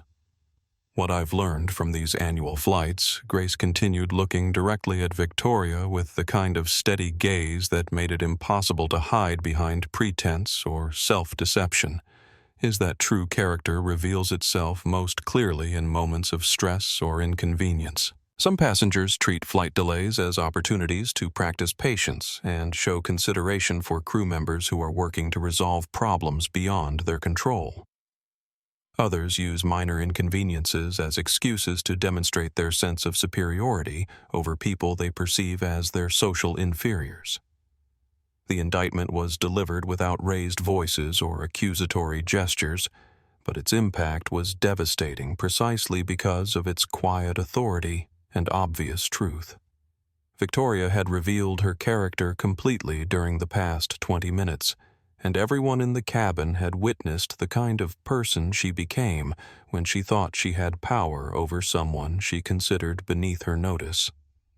"Mrs. Blackwood," Grace said, her voice taking on the formal tone of someone making an official pronouncement, "you asked earlier, what gave me the right to determine who belongs where? The answer is simple. I own this aircraft, I employ every person working on this flight, and I have built this company on the principle that every passenger deserves to be treated with respect, regardless of their appearance, background, or perceived social status." The silence that followed this statement was so complete that the only sounds in the cabin were the gentle hum of the environmental systems and the distant murmur of passengers still boarding in the economy section, blissfully unaware that they were about to take off on what would become one of the most talked-about flights in aviation history. Victoria Blackwood stood in the aisle like a statue commemorating the dangers of prejudice and entitlement, her expensive clothing and accessories now looking like costume pieces in a morality play about the consequences of confusing wealth with worth and appearance with character. "Now," Grace said, settling back into her seat with the calm satisfaction of someone who had just delivered a masterclass in corporate leadership and human dignity, "I believe we have a schedule to keep, and I'm quite looking forward to completing this journey that my husband and I planned to take together 40 years ago." The transformation in the cabin's atmosphere was immediate and unmistakable, like the moment when storm clouds part to reveal brilliant sunshine that illuminates everything in startling clarity. Victoria Blackwood found herself standing at the epicenter of a social earthquake that had fundamentally altered the geography of power around her, leaving her stranded on an island of her own making while everyone else found themselves on solid ground. Maya Peterson experienced a profound shift in her understanding of the situation she had been trying to manage, realizing that she had been watching someone attack not just a fellow passenger, but the person whose vision and values had shaped every aspect of her professional training. The customer service protocols she had been following suddenly made perfect sense in context, revealing themselves as practical applications of principles that Grace Washington had developed through decades of building an airline that prioritized human dignity over profit margins. Mrs. Washington. Maya said, her voice carrying a new tone of respect and recognition. I want to apologize for any discomfort this situation has caused you. If there's anything I can do to ensure the rest of your flight is peaceful and pleasant, please let me know. Grace smiled warmly at the young flight attendant, her expression carrying the kind of approval that good teachers gave to students who had grasped an important lesson. Maya, you've handled this situation with exactly the kind of professionalism and grace that makes me proud to have my name associated with this airline. You followed our protocols perfectly, treating both passengers with respect while maintaining appropriate boundaries. The acknowledgement seemed to transform Maya Peterson from a nervous young employee into someone who understood that she was part of something larger and more meaningful than a simple service industry job. She had been representing not just company policies, but the personal values of someone who had built an empire on the foundation of treating every human being with dignity. Marcus Chen, the tech entrepreneur in seat 2B, had been watching the entire confrontation with the fascination of someone witnessing history being made in real time. As someone who had built his own company from nothing, he recognized the quiet authority and strategic thinking that Grace Washington had displayed throughout the confrontation, understanding that he had just observed a masterclass in leadership under pressure. Mrs. Washington, Marcus said, his voice carrying the respectful tone of one entrepreneur acknowledging another. I've been following your company's innovations in sustainable aviation and passenger experience. It's an honor to meet you, and I have to say that watching you handle this situation has been more educational than most business school case studies I've seen. Grace Washington turned toward Marcus with the kind of genuine interest that successful people showed when they encountered others who understood the challenges and responsibilities of building something significant. Mr. Chen, isn't it I've read about your work in educational technology? Your software is helping children around the world access quality education regardless of their geographic or economic circumstances. That's exactly the kind of innovation that gives me hope for the future. The exchange between Grace Washington and Marcus Chen served to further highlight Victoria Blackwood's isolation in the cabin, demonstrating the kind of respectful interaction between accomplished individuals that contrasted sharply with her earlier behavior. Victoria seemed to shrink further into herself as she observed how easily Grace commanded respect from people who recognized competence and achievement when they saw it. Rebecca Martinez, the architect in seat 3. A looked up from her plans with new understanding of the dynamics she had been witnessing, recognizing that she had just observed someone whose buildings were metaphorical rather than physical, but no less impressive for their intangible nature. Grace Washington had constructed an airline that existed as both a business enterprise and a social institution, creating something that served human needs while generating the resources necessary to sustain and expand its mission. Captain Rodriguez found himself in the unique position of watching his employer handle a crisis with the same calm competence that had made Horizon Airways one of the most respected carriers in the industry.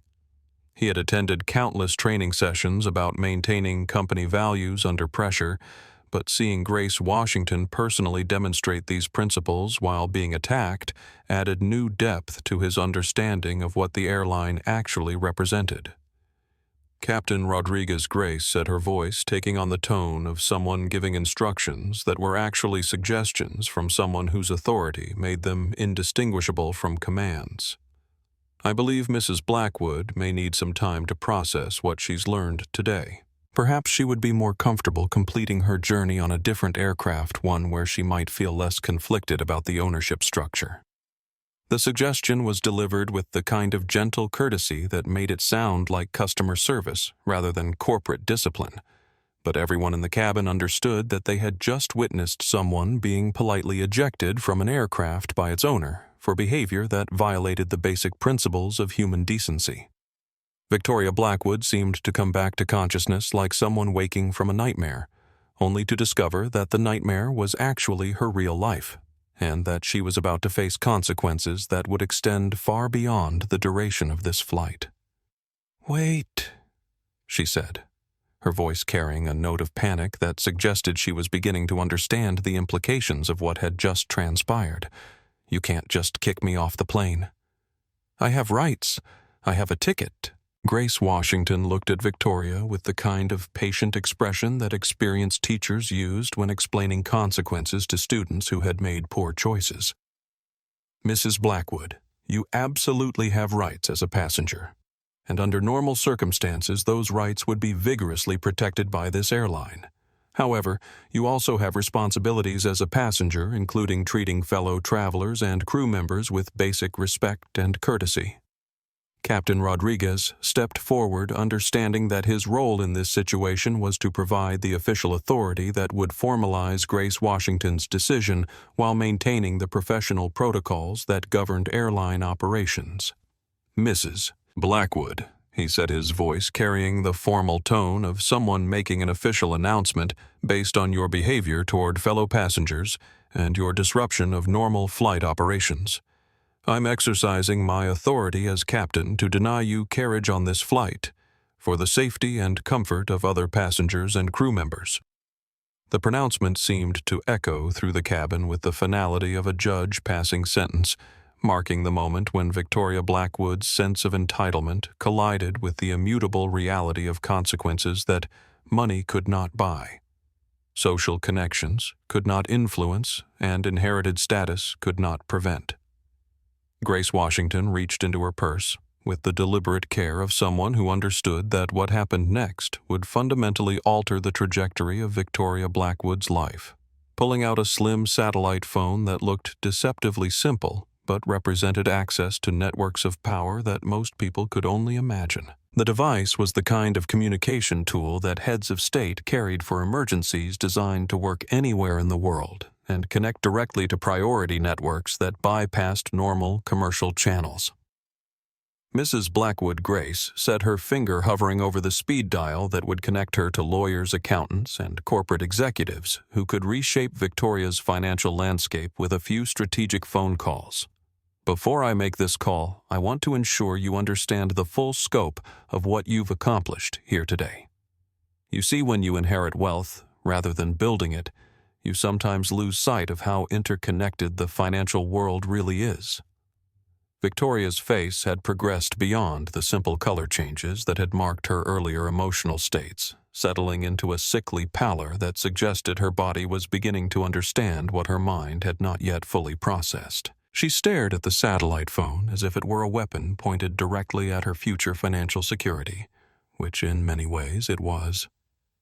40 years ago, when I built this airline from bankruptcy," Grace continued, her voice taking on the instructional tone of someone delivering a lecture that would have profound practical implications for her audience, "I learned that success in business requires diversification and strategic partnerships. You can't just focus on one industry or rely on a single source of revenue, because economic conditions change and markets shift in ways that can destroy unprepared businesses overnight."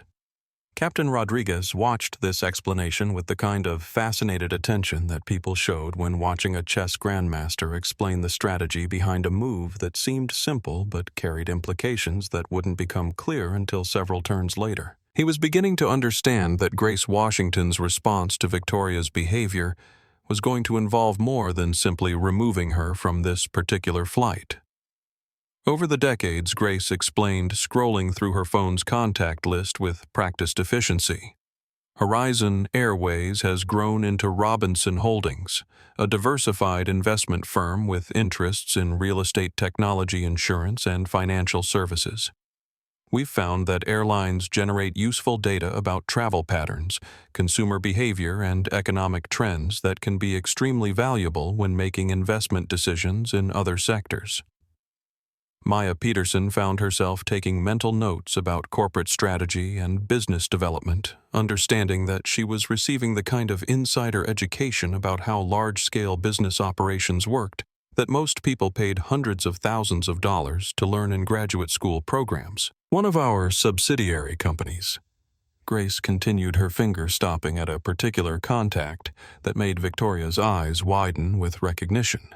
Is Robinson Insurance Group, which specializes in providing coverage for high-net-worth individuals and families who need protection for complex asset portfolios. We've found that wealthy families often have financial structures that are more fragile than they appear, with interconnected obligations and dependencies that can create vulnerability if someone decides to conduct a thorough review of their arrangements. The implications of what Grace was saying began to penetrate Victoria's consciousness, like water seeping through a cracked foundation, carrying with it the understanding that her comfortable life was built on financial structures that she had never bothered to understand, but that were apparently well known to the woman she had been trying to humiliate for the past half hour. Mrs. Blackwood, Grace said, looking directly into Victoria's increasingly panicked eyes. Your late husband was indeed a brilliant innovator, but he was also someone who took significant financial risks and used complex leveraging strategies to fund his various ventures. When he died, he left you a substantial inheritance, but he also left you with obligations and dependencies that you've probably never examined closely. Victoria's hands began to tremble as the satellite phone connected to Robinson Holdings' executive offices, where Grace's legal and financial teams maintained comprehensive databases about their insurance clients, investment partners, and potential business relationships. The technology that had made Victoria's husband wealthy had also generated detailed digital records of his business practices, financial obligations, and strategic relationships. Richard, Grace said into the phone, her voice taking on the crisp efficiency of someone who was accustomed to making decisions that affected millions of dollars and thousands of jobs. I need you to review the Blackwood estate portfolio immediately. I'm particularly interested in the insurance coverage for their Manhattan properties, the liability limits on their Hamptons residence, and the reinsurance agreements that we hold through our London syndicate. Victoria listened to this conversation with growing horror, understanding for the first time that her financial security was not the impregnable fortress she had believed it to be, but rather a complex structure that depended on the goodwill and business relationships of people like Grace Washington, people whose own networks of influence extended far beyond anything Victoria had ever imagined or attempted to understand. Furthermore, Grace continued into the phone. I want you to review the morality clauses in their coverage agreements, particularly the sections that address public behavior and reputational risk. We may need to invoke some of the discretionary review provisions that allow us to reassess coverage terms when client behavior suggests increased liability exposure. The mention of morality clauses seemed to hit Victoria like a physical blow, causing her to reach for the nearest seat back for support, as she realized that her behavior on this flight was about to have consequences that extended far beyond social embarrassment or airline travel privileges. Her financial stability was apparently subject to terms and conditions that she had never read, but that could be triggered by exactly the kind of public display she had just performed. Yes, Grace said into the phone. We do have video documentation of the incident, and it's already becoming viral content on social media platforms. I'll forward the relevant materials to your office for legal review, and I want recommendations for appropriate actions on my desk before we land in London. Victoria Blackwood found herself standing in the aisle of an aircraft that was about to take off without her watching the owner of that aircraft systematically dismantle the financial structures that had supported her lifestyle for the past 2 years, all as a direct consequence of her decision to judge someone's worth based on their clothing rather than their character. The satellite phone call ended with the efficiency of someone who had just set powerful machinery in motion, leaving Victoria to contemplate the reality that she had just discovered how quickly inherited wealth could evaporate when it collided with the kind of real power that came from building something significant rather than simply inheriting the results of someone else's accomplishments. The heavy footsteps on the jet bridge announced the arrival of airport security with the kind of authoritative cadence that suggested this was no longer a customer service issue, but had evolved into a matter that required official intervention. Victoria Blackwood turned toward the approaching sound with the desperate hope of someone who believed that uniformed authority would naturally side with her obvious social superiority over someone whose appearance suggested she belonged in a different economic category entirely. 2 Port Authority officers entered the first-class cabin with the practiced efficiency of professionals who had dealt with every conceivable variety of passenger disruption, from intoxicated celebrities to paranoid conspiracy theorists who believed the government was tracking them through airplane Wi-Fi. The lead officer, Sergeant Martinez, was a 20-year veteran who had developed the ability to assess complex situations quickly and determine the appropriate level of response based on evidence rather than assumptions.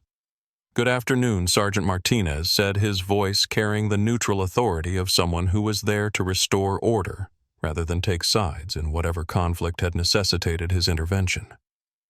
"I'm Sergeant Martinez with Port Authority Police. We received a report of a disruptive passenger refusing crew instructions.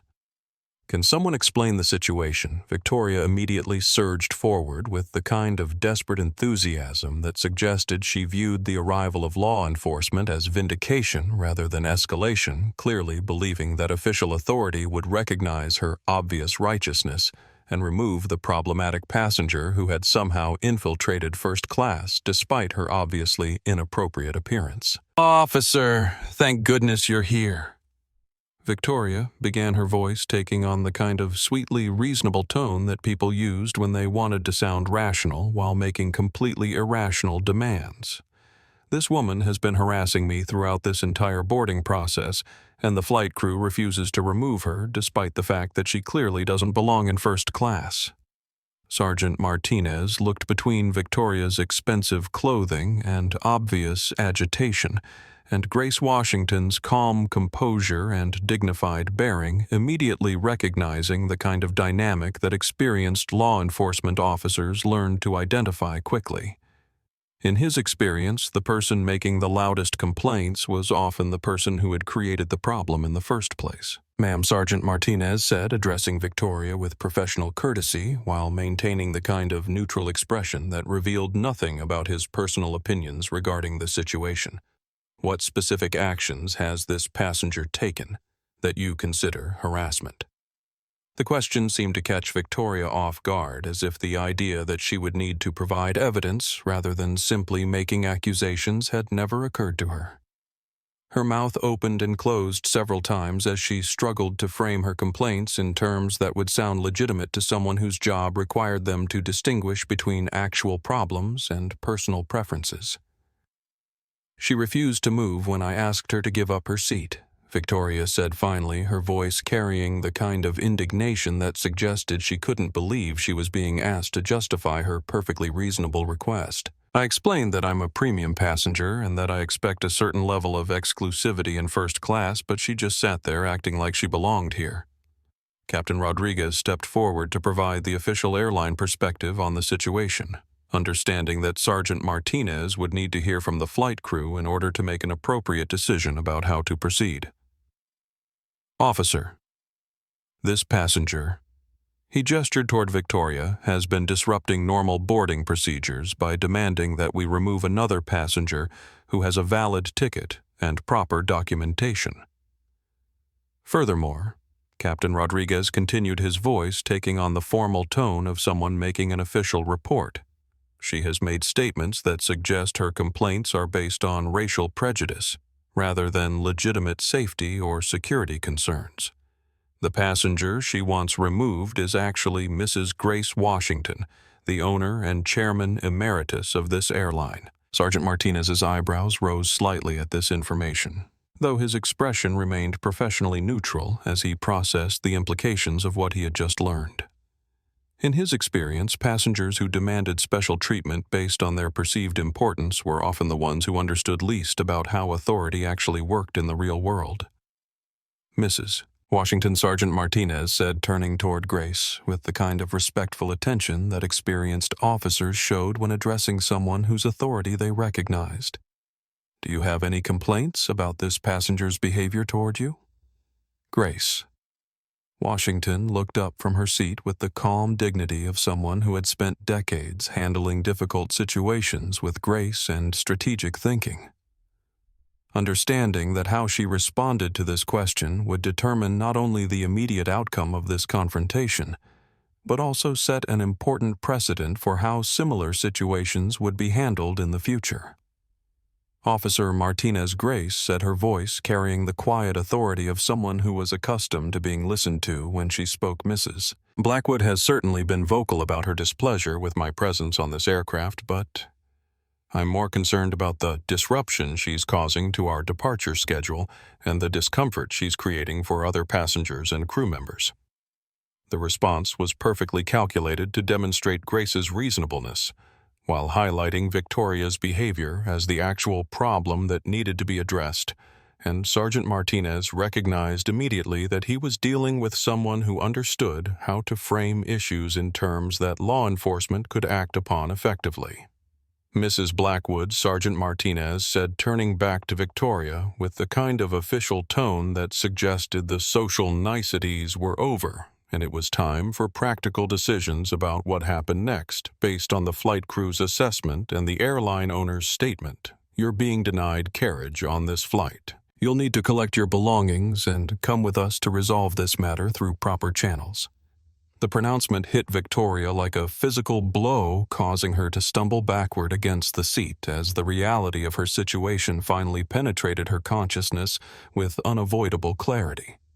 She was being removed from an aircraft by law enforcement officers for the crime of revealing her true character to someone whose power and authority dwarfed her inherited wealth like an ocean dwarfs a puddle.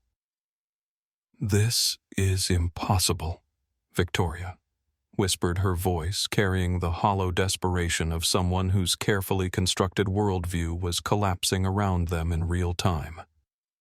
"I'm Victoria Blackwood. I don't get removed from airplanes, I get people fired." Grace Washington remained seated throughout this exchange, watching Victoria's ejection with the kind of quiet satisfaction that comes from seeing justice served through proper channels rather than personal vengeance. Understanding that sometimes the most powerful response to prejudice and entitlement was simply allowing people to experience the natural consequences of their choices without interference or protection from their wealth or social connections. Victoria Blackwood's perp walk through the first-class cabin felt like a funeral procession for her former life, each step taking her further away from the world of privilege and presumption that had defined her existence for the past 2 years, and closer to a reality where her behavior had consequences that money couldn't erase. The other passengers watched in stunned silence as she gathered her designer luggage with trembling hands, her expensive accessories now looking like costume jewelry on someone whose performance had been exposed as elaborate fraud. The walk down the aisle toward the aircraft door was perhaps the longest journey of Victoria's life, made more excruciating by the fact that she had to pass through the economy section where passengers had their phones out, recording her humiliation for posterity and social media distribution.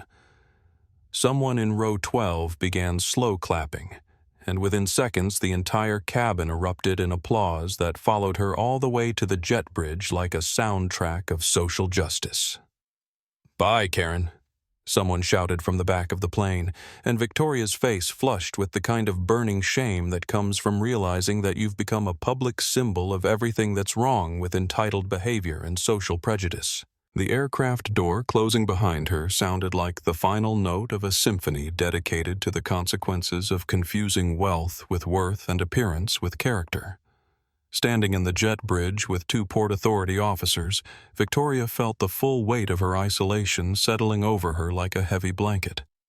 The comfortable bubble of privilege that had insulated her from consequences for the past 2 years had finally burst, leaving her exposed to the reality that she had just humiliated herself in front of someone whose power extended far beyond anything she had ever imagined or attempted to understand.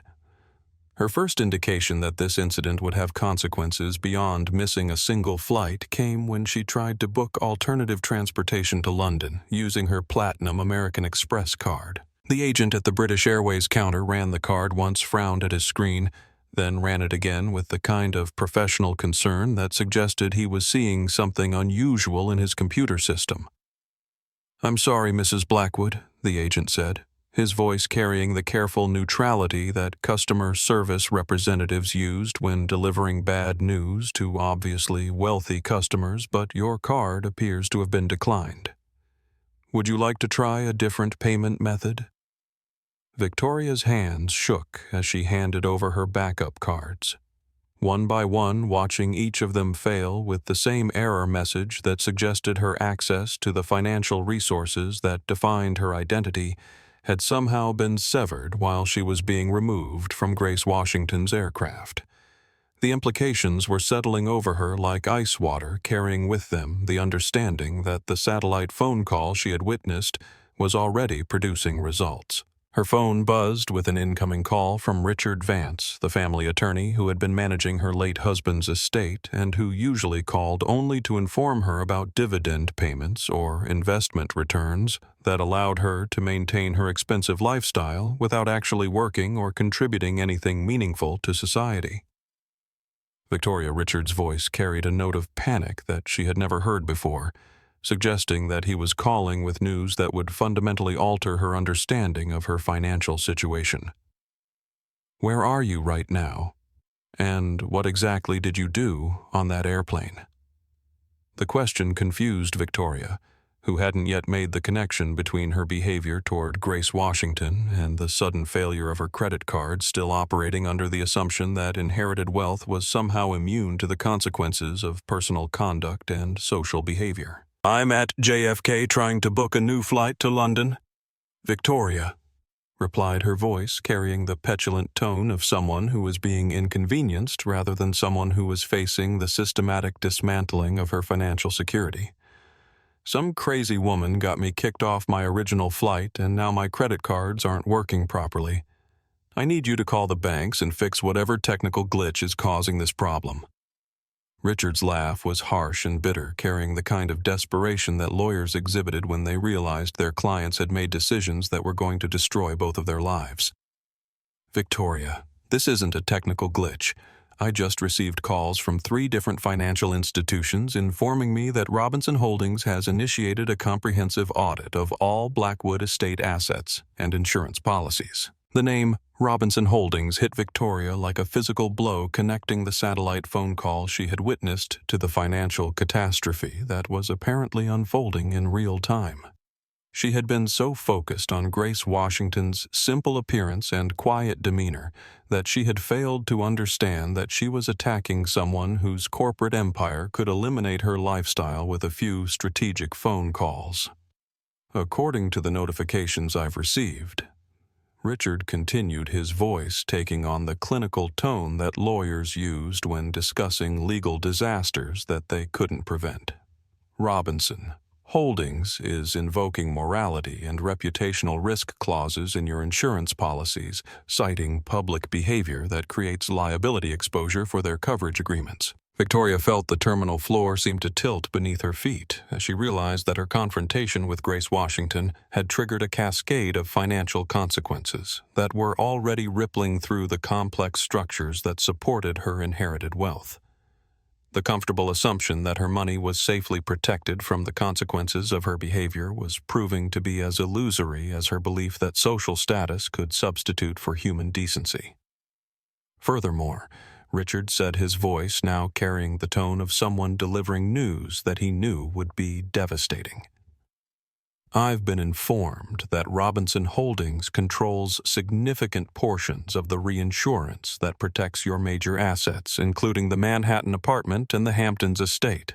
They're calling in loans and reviewing coverage terms, and I don't think we have the liquid capital to meet their demands. The satellite phone in Grace Washington's purse had been a weapon more powerful than any Victoria could have imagined, connected to financial networks that could reshape her entire existence without her permission or participation.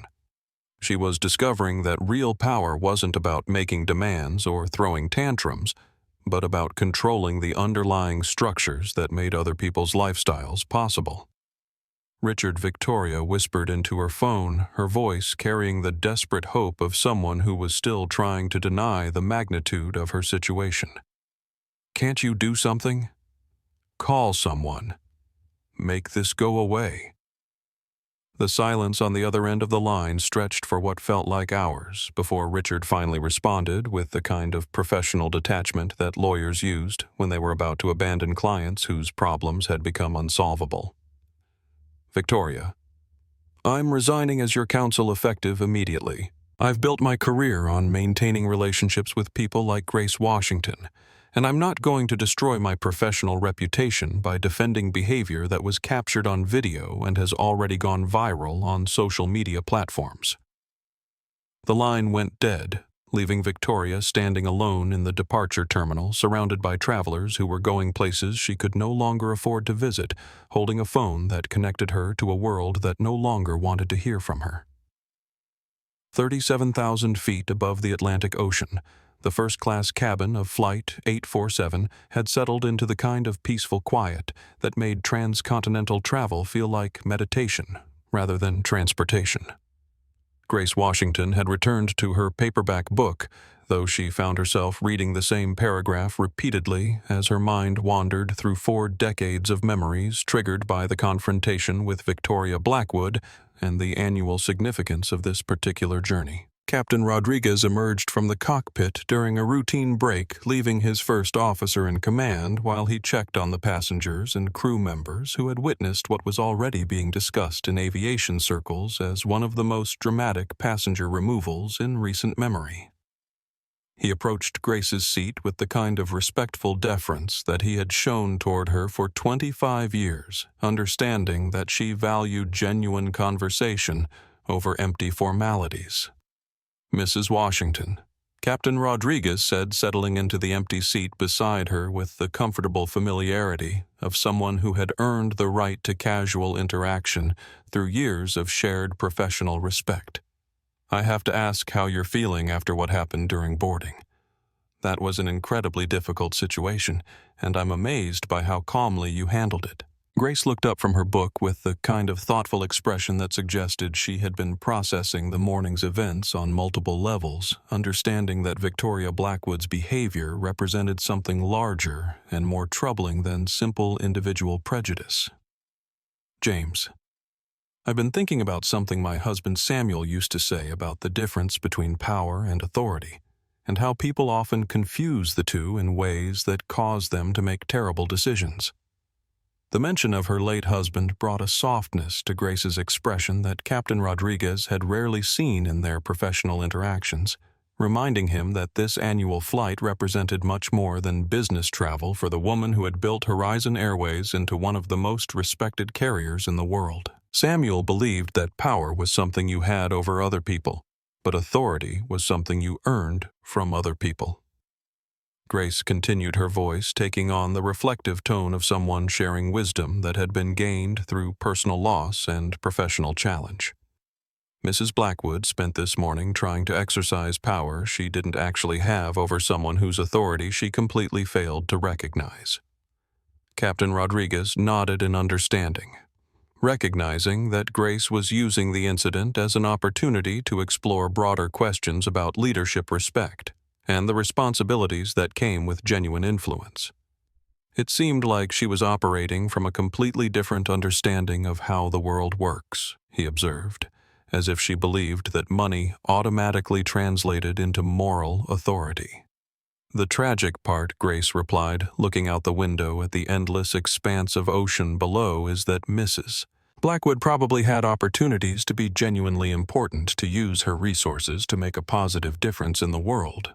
But she chose instead to focus on maintaining social hierarchies that don't actually serve anyone's interests, including her own." Maya Peterson approached with a tea service, moving with the kind of quiet efficiency that suggested she understood the conversation she was interrupting carried more weight than typical passenger chat. "Mrs. Washington, I wanted to thank you personally for how you handled that situation. Watching you maintain your dignity while being attacked taught me more about professional leadership than all my training sessions combined." Grace accepted the tea with genuine gratitude, understanding that Maya's comments represented the real value of what had transpired during the boarding process. "Maya, one of the most important lessons I've learned in 40 years of business is that how you respond to people who treat you poorly says more about your character than how you respond to people who treat you well."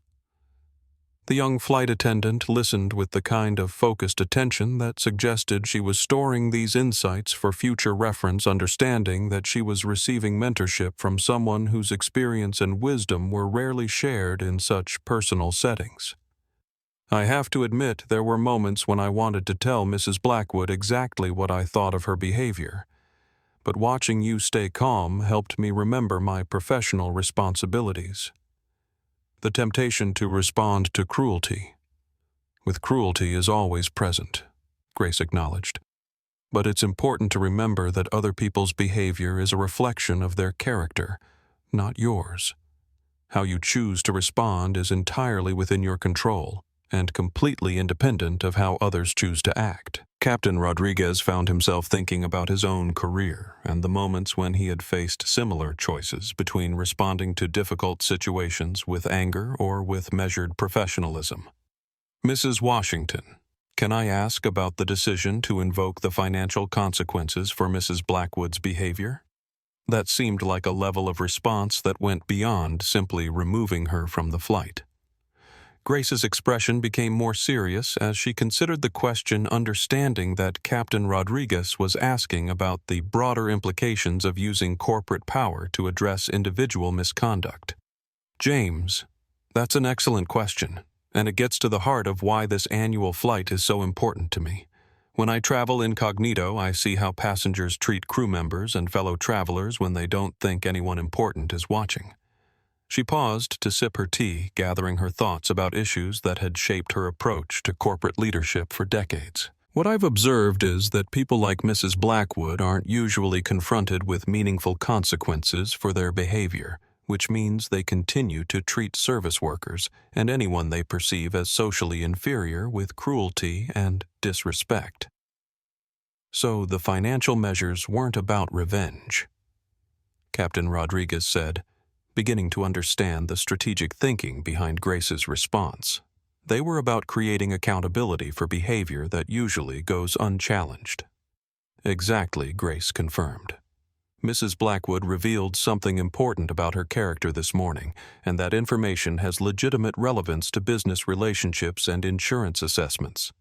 Her behavior demonstrated poor judgment, impulse control problems, and a tendency toward publicly embarrassing conduct that creates reputational risks for anyone associated with her." Maya Peterson listened to this explanation with growing understanding of how corporate leadership and social responsibility could intersect in ways that created positive change, rather than simply protecting profit margins. "So you're using business tools to address social problems that government and social institutions haven't been able to solve effectively." Grace smiled at the young woman's insight, recognizing the kind of strategic thinking that suggested Maya Peterson had the potential for significant leadership roles if she continued developing her understanding of how different systems and institutions could work together to create positive change. "The goal isn't to destroy Mrs. Blackwood's life," Grace explained, "but to ensure that her wealth doesn't continue to insulate her from the consequences of treating other human beings poorly. Sometimes people need to experience genuine hardship before they develop empathy for others who struggle with challenges they didn't create for themselves." Heathrow Airport's VIP terminal buzzed with the kind of controlled energy that accompanied the arrival of someone whose presence would significantly impact the evening's most important social event in London. Grace Washington's flight had landed precisely on schedule, a testament to Captain Rodriguez's skill and the Horizon Airways' commitment to operational excellence that had been built into the company's culture from its earliest days. As the aircraft door opened, Grace was greeted not by the standard jet bridge, but by a private staircase leading to the tarmac, where a small convoy of vehicles waited with the kind of discreet efficiency that suggested someone had made arrangements that went far beyond normal airline passenger services. The contrast between her simple cardigan and the obvious importance being accorded to her arrival would have been striking to anyone who didn't understand that real influence often traveled in modest packaging. Marcus Webb Grace's chief executive officer for European operations stood at the bottom of the aircraft stairs, wearing the kind of perfectly tailored suit that suggested significant investment in personal presentation, though his expression carried the focused intensity of someone whose attention was entirely devoted to ensuring that every detail of Grace's arrival proceeded smoothly and according to plan. Mrs. Washington Marcus said, his voice carrying the respectful formality that Grace preferred from her senior executive's welcome to London. "I trust the flight was comfortable, despite the unusual circumstances that we've been monitoring through our security and communications networks." Grace descended the stairs with the measured pace of someone who understood that hurrying was a luxury she couldn't afford, given that her arrival was being recorded by discreet security cameras and observed by airport personnel who would undoubtedly share their observations with colleagues throughout the aviation industry. "Marcus, the flight was quite educational, though probably not in the way anyone expected when we departed New York this morning." The understatement was delivered with the kind of dry humor that had made Grace Washington legendary among her employees for her ability to find irony and learning opportunities in even the most challenging situations. Marcus had received detailed briefings about the Victoria Blackwood incident from multiple sources, including security footage, passenger recordings, and official reports from the flight crew, and he understood that the morning's events had implications that extended far beyond a single disruptive passenger. "The social media response has been extraordinary," Marcus reported as they walked toward the waiting vehicles, his tone carrying the kind of professional satisfaction that came from watching corporate values vindicated in such a public and dramatic fashion. The hashtag #GraceUnderPressure is trending internationally, and the video of Mrs. Blackwood's removal has been viewed over 50 million times across various platforms. Grace listened to this information with the kind of measured attention that suggested she was processing the strategic implications of viral content and public attention that she had spent 40 years avoiding through careful privacy management and deliberate cultivation of a low public profile. "I suppose my days of flying incognito are officially over," she observed with resignation that was only partially genuine. "The Royal Charity Gala Committee has been fielding inquiries from international media outlets who want to cover your speech tonight," Marcus continued, understanding that Grace's appearance at the event would now carry additional significance, given the morning's demonstration of her values under pressure. "They're particularly interested in your perspective on dignity, respect, and corporate responsibility." The mention of the gala brought Grace's attention to the evening's primary purpose, reminding her that this annual journey to London had always been about honoring her late husband's memory while supporting charitable causes that reflected their shared values about education, opportunity, and social justice. Tonight's event would provide an opportunity to address themes that had been dramatically illustrated by her confrontation with Victoria Blackwood. "Has there been any word about Mrs. Blackwood's planned attendance at the gala?" Grace asked, though her tone suggested she already knew the answer and was asking more for confirmation than information. Marcus's expression carried the kind of professional satisfaction that came from watching problematic situations resolve themselves through natural consequences, rather than requiring direct intervention. Mrs. Blackwood's invitation was formally rescinded approximately 3 hours ago, citing reputational concerns and the potential for disruption to the evening's charitable mission. The committee felt that her presence would detract from the event's focus on education and opportunity. The limousine that carried them through London's early evening traffic was appointed with communication equipment that kept Grace connected to her global business operations. allowing her to monitor the ongoing consequences of the morning's incident while preparing for an evening that would transform her annual private memorial into a very public statement about values, dignity, and corporate responsibility. The Blackwood estate situation is proceeding according to your instructions, Marcus reported, consulting his tablet for updates from their legal and financial teams. The insurance reviews have revealed significant issues with policy compliance, particularly regarding the morality clauses that Mrs. Blackwood apparently never bothered to read or understand. Grace nodded with the kind of professional satisfaction that came from watching carefully constructed business strategies produce desired results through legitimate channels rather than personal vengeance or arbitrary punishment. I want to ensure that our response is proportionate and focused on protecting our business interests rather than simply punishing someone for revealing their character so publicly. The legal team has recommended freezing the more problematic assets while conducting a thorough review of the estate's compliance with all policy requirements, Marcus explained. This approach allows us to address legitimate business concerns while giving Mrs. Blackwood an opportunity to demonstrate whether she's capable of learning from this experience and modifying her behavior accordingly. The Victoria and Albert Museum appeared through the limousine windows as they approached the venue for the evening's gala, its illuminated facade suggesting the kind of cultural significance and social importance that made this one of London's most prestigious charitable events. Tonight, Grace Washington would deliver a keynote address to an audience that included members of the royal family, heads of major corporations, and leaders from charitable organizations around the world. Mrs. Washington, Marcus said as they prepared to enter the museum, "I should mention that the speech you prepared for tonight has generated significant advance interest, particularly given this morning's events. People are eager to hear your perspective on dignity, respect, and the responsibilities that come with wealth and influence." Grace adjusted her evening gown, a midnight blue creation that was elegant without being ostentatious, understanding that her appearance tonight would be scrutinized by people who were trying to reconcile the modest woman in the cardigan from the viral video with the corporate titan who controlled one of the world's most successful airlines and investment companies.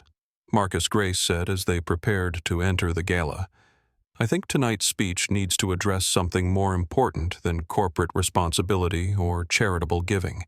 It needs to address the question of how we treat people when we think no one important is watching, and what that reveals about our character as individuals and as a society." The evening ahead would transform Grace Washington from a private executive into a public symbol of the values she had been quietly promoting for 40 years, turning her annual memorial to her late husband into a platform for discussing themes that had been dramatically illustrated by her encounter with Victoria Blackwood's prejudice and entitlement.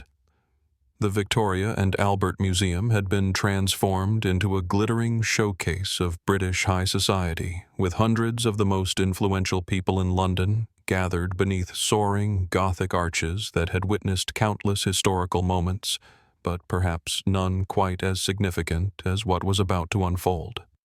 Grace Washington stood backstage reviewing notes for a speech that had been completely rewritten during the flight from New York, understanding that her words tonight would reach far beyond the assembled guests to a global audience following her story through social media and news coverage. The introduction came from Lord Pemberton, chairman of the Royal Charity Trust, whose voice carried the kind of aristocratic authority that had been shaped by centuries of privilege, but tempered by genuine respect for someone whose accomplishments transcended social class and inherited position. "Ladies and gentlemen, it is my honor to present someone who has demonstrated that true nobility comes from character, rather than title wisdom, rather than wealth and dignity, rather than designer clothing." Grace walked onto the stage to thunderous applause that seemed to echo through the museum's ancient halls, with the force of social vindication, each clap representing recognition that the morning's viral incident had revealed something important about the difference between inherited privilege and earned respect. She stood at the podium wearing her midnight blue gown with the confidence of someone who had learned that real authority came from a lifetime of making decisions that helped other people rather than simply enriching herself. Your Royal Highnesses, distinguished guests and friends. Grace began, her voice carrying clearly through the hall without amplification, demonstrating the kind of natural authority that comes from decades of commanding attention through competence rather than volume. Tonight, we gather to support educational opportunities for young people who dream of futures that their current circumstances make seem impossible. The opening words established the evening's charitable purpose while creating a thematic connection to the morning's events that everyone in the audience understood, without explicit reference to the viral video that had brought global attention to Grace's values and character under pressure. This morning I had an experience that reminded me of something my late husband Samuel used to say about the difference between looking important and being important. Grace continued, her voice taking on the reflective tone of someone sharing wisdom that had been gained through personal loss and professional challenge. Samuel believed that you could judge someone's character by observing how they treated people who couldn't do anything for them in return. The audience listened with the kind of focused attention that suggested they understood they were hearing something more significant than typical charity gala remarks. Recognizing that Grace was using this platform to address themes that had been dramatically illustrated by her confrontation with Victoria Blackwood's prejudice and entitlement. Today, someone judged my worth based on my appearance and made assumptions about my value as a human being based on my clothing rather than my character, Grace said, her voice carrying the calm authority of someone who had transformed a personal attack into a teachable moment about dignity and respect. She saw an elderly black woman in a simple cardigan and concluded that I didn't belong in first class, that my presence somehow diminished her experience of luxury and exclusivity. The silence in the hall was so complete that the only sounds were the gentle rustle of expensive fabric and the distant hum of London traffic outside the museum walls, as 800 of the most privileged people in British society listened to someone describe the kind of discrimination that most of them had never experienced, but many of them had undoubtedly witnessed without intervention. What that person didn't understand. Grace continued, her voice strengthening as she reached the heart of her message, is that true first-class treatment isn't about excluding people who don't meet your social standards. It's about including everyone with the dignity and respect that every human being deserves, regardless of their appearance, background, or economic circumstances. The statement drew sustained applause that seemed to build organically as people throughout the hall recognized the moral clarity and practical wisdom of what Grace was saying. Understanding that she was articulating principles that went far beyond airline customer service to address fundamental questions about how society should function. The young woman who served as flight attendant during this morning's incident demonstrated more genuine class and professional excellence than someone who spent $12,000 on a ticket but couldn't spend a moment considering the humanity of the person sitting beside her. Grace observed her words carrying the kind of moral authority that made it impossible to argue with her conclusions. Which brings me to tonight's purpose, and this year's charitable mission, Grace said, transitioning from personal narrative to philanthropic vision, with the smooth efficiency of someone who understood how to connect emotional impact to practical action. Education is the most powerful force for breaking down the barriers that divide us, for helping people understand that human worth cannot be measured by bank accounts or social position. She gestured toward the audience with the inclusive warmth of someone who understood that real leadership meant inspiring others to join important causes, rather than simply demanding their support through guilt or obligation. Everyone in this room has benefited from educational opportunities that shaped our thinking, expanded our horizons, and gave us tools for contributing meaningfully to society. Tonight, we have the chance to provide those same opportunities to young people who are just as intelligent and determined as we were, but who face obstacles that we never had to overcome. I'm announcing tonight that Robinson Holdings will be establishing the Samuel Washington Memorial Scholarship Fund with an initial endowment of £50 million dedicated to providing university education for students from underrepresented communities who demonstrate academic excellence and a commitment to treating others with dignity and respect. Grace declared, her voice carrying the quiet satisfaction of someone who had found a way to honor her husband's memory while creating lasting positive change. The announcement drew the evening's longest and loudest applause, with people throughout the hall rising to their feet in recognition of both the generosity of the gift and the values it represented. Grace stood at the podium acknowledging their appreciation while understanding that this moment represented the transformation of her annual private memorial into a very public commitment to the principles that had guided her marriage and her career. Samuel Washington believed that education was the key to breaking cycles of poverty and prejudice. Grace concluded, her voice carrying the emotional weight of 40 years spent missing someone who had shaped her understanding of what really mattered in life. Tonight, we honor his memory by ensuring that young people who share his values will have opportunities to build futures that serve their communities and strengthen our shared humanity.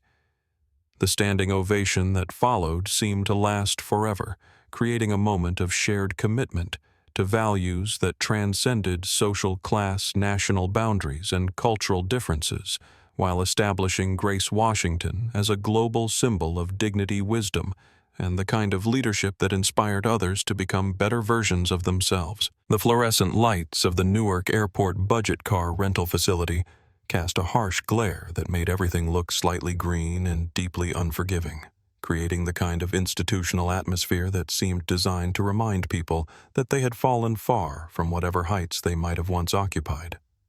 Victoria Blackwood stood behind the Formica counter wearing a polyester uniform that hung loosely on her frame, having lost considerable weight during a year of financial stress and social isolation that had transformed her from a pampered socialite into someone who understood the daily grind of service work.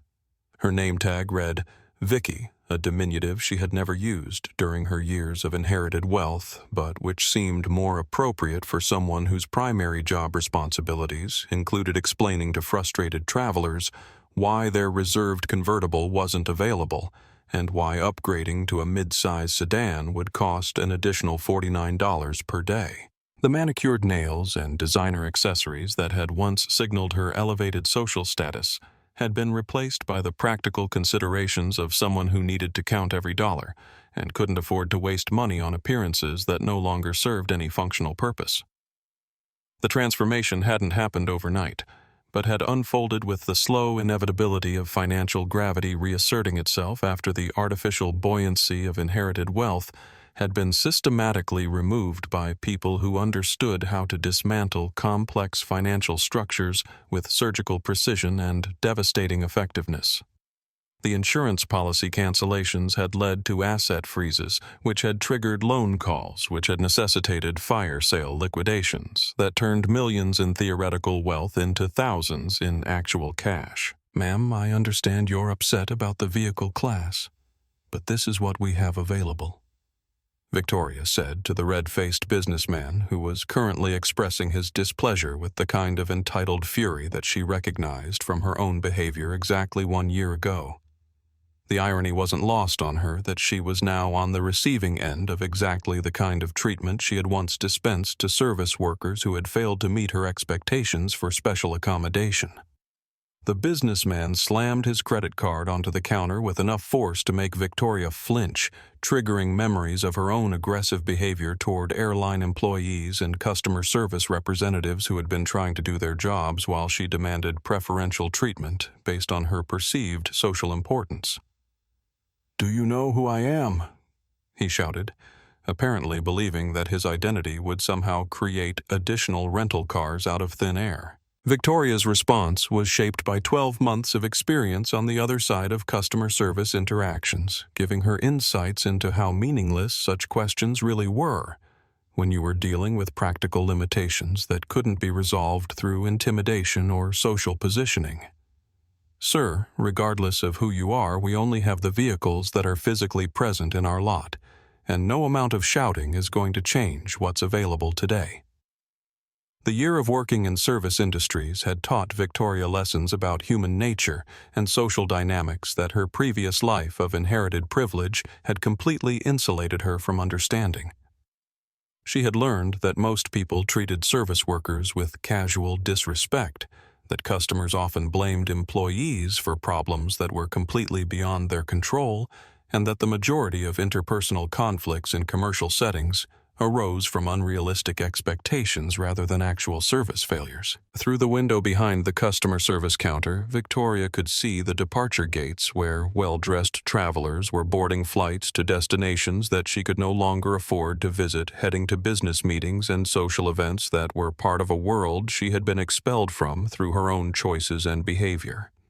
The sight no longer filled her with the desperate resentment that had characterized the early months of her financial collapse, but it did serve as a daily reminder of how quickly circumstance could change when character flaws collided with real consequences.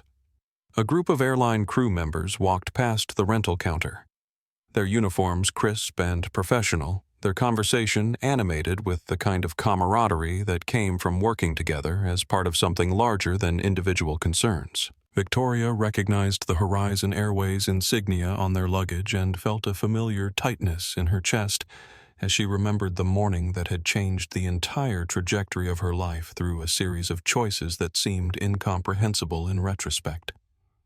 Leading the group was Captain Rodriguez, looking exactly as composed and authoritative as he had during their confrontation 12 months earlier, engaged in conversation with a young woman whose flight attendant uniform bore the gold stripes that indicated supervisory responsibility. Victoria realized with a start that it was Maya Peterson, the flight attendant, who had tried unsuccessfully to mediate their conflict and who had apparently been promoted during the intervening year.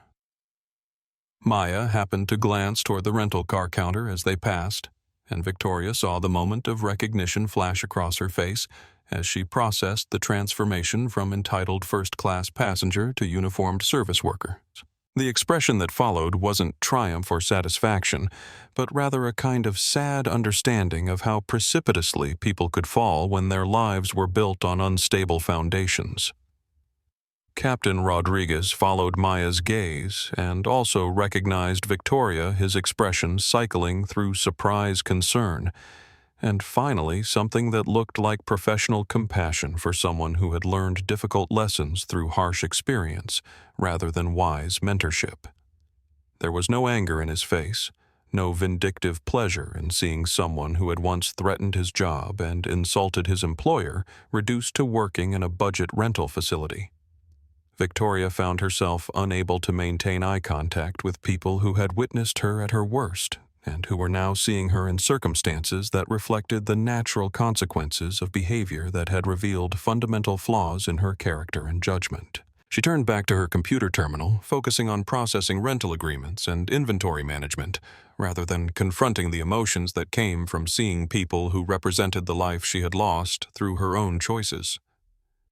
The evening shift at Newark Airport stretched ahead of her like a long road through familiar but unwelcoming territory, filled with frustrated travelers who would test her patience and customer service skills while she tried to maintain professional composure and remember that every interaction was an opportunity to practice the kind of dignity and respect that she had failed to show others when positions were reversed, and she had held the power to make someone else's day better or worse. Victoria Blackwood had learned that true poverty wasn't about lacking money, but about lacking the respect and consideration that she had once taken for granted. Understanding finally that the service workers she had once dismissed as unimportant were actually the foundation that made everyone else's convenience and comfort possible. The lesson had come at a price that included everything she had once valued, but it had also provided an education in human dignity that money could never have purchased and privilege had actively prevented her from acquiring. As she processed another rental agreement for another frustrated customer, Victoria found herself thinking about Grace Washington and wondering whether someone who had demonstrated such profound wisdom and strategic thinking might eventually be willing to consider that a year of consequences had taught lessons that a lifetime of privilege had failed to provide. The Horizon Airways boardroom on the 42nd floor of the Manhattan headquarters building offered a panoramic view of the city skyline that stretched from the Hudson River to the East River, providing a visual reminder of the scope and scale of what Grace Washington had built from the wreckage of a failing airline 4 decades earlier. The weekly executive meeting was proceeding with the kind of focused efficiency that characterized an organization where everyone understood that their decisions affected millions of passengers and thousands of employees around the world.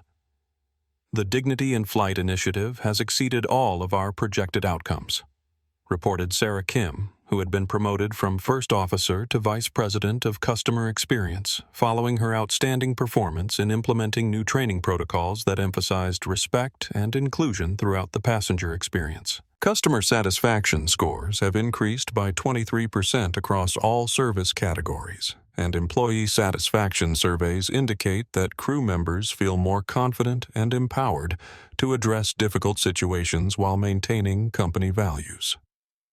Grace listened to this report with the kind of satisfaction that comes from seeing abstract principles transformed into concrete results that improved people's daily experiences. Understanding that the viral incident with Victoria Blackwood had created an opportunity to institutionalize changes that might have taken years to implement through normal corporate channels. More importantly, Sarah continued consulting her tablet for specific data points. We've documented a 47% reduction in passenger complaints related to discriminatory treatment, and our crew training programs are being studied by other airlines as a model for how to address bias and prejudice in customer service interactions. The success of these initiatives represented vindication of Grace's long-standing belief that treating people with dignity wasn't just morally correct, but also strategically smart for businesses that depended on public trust and customer loyalty.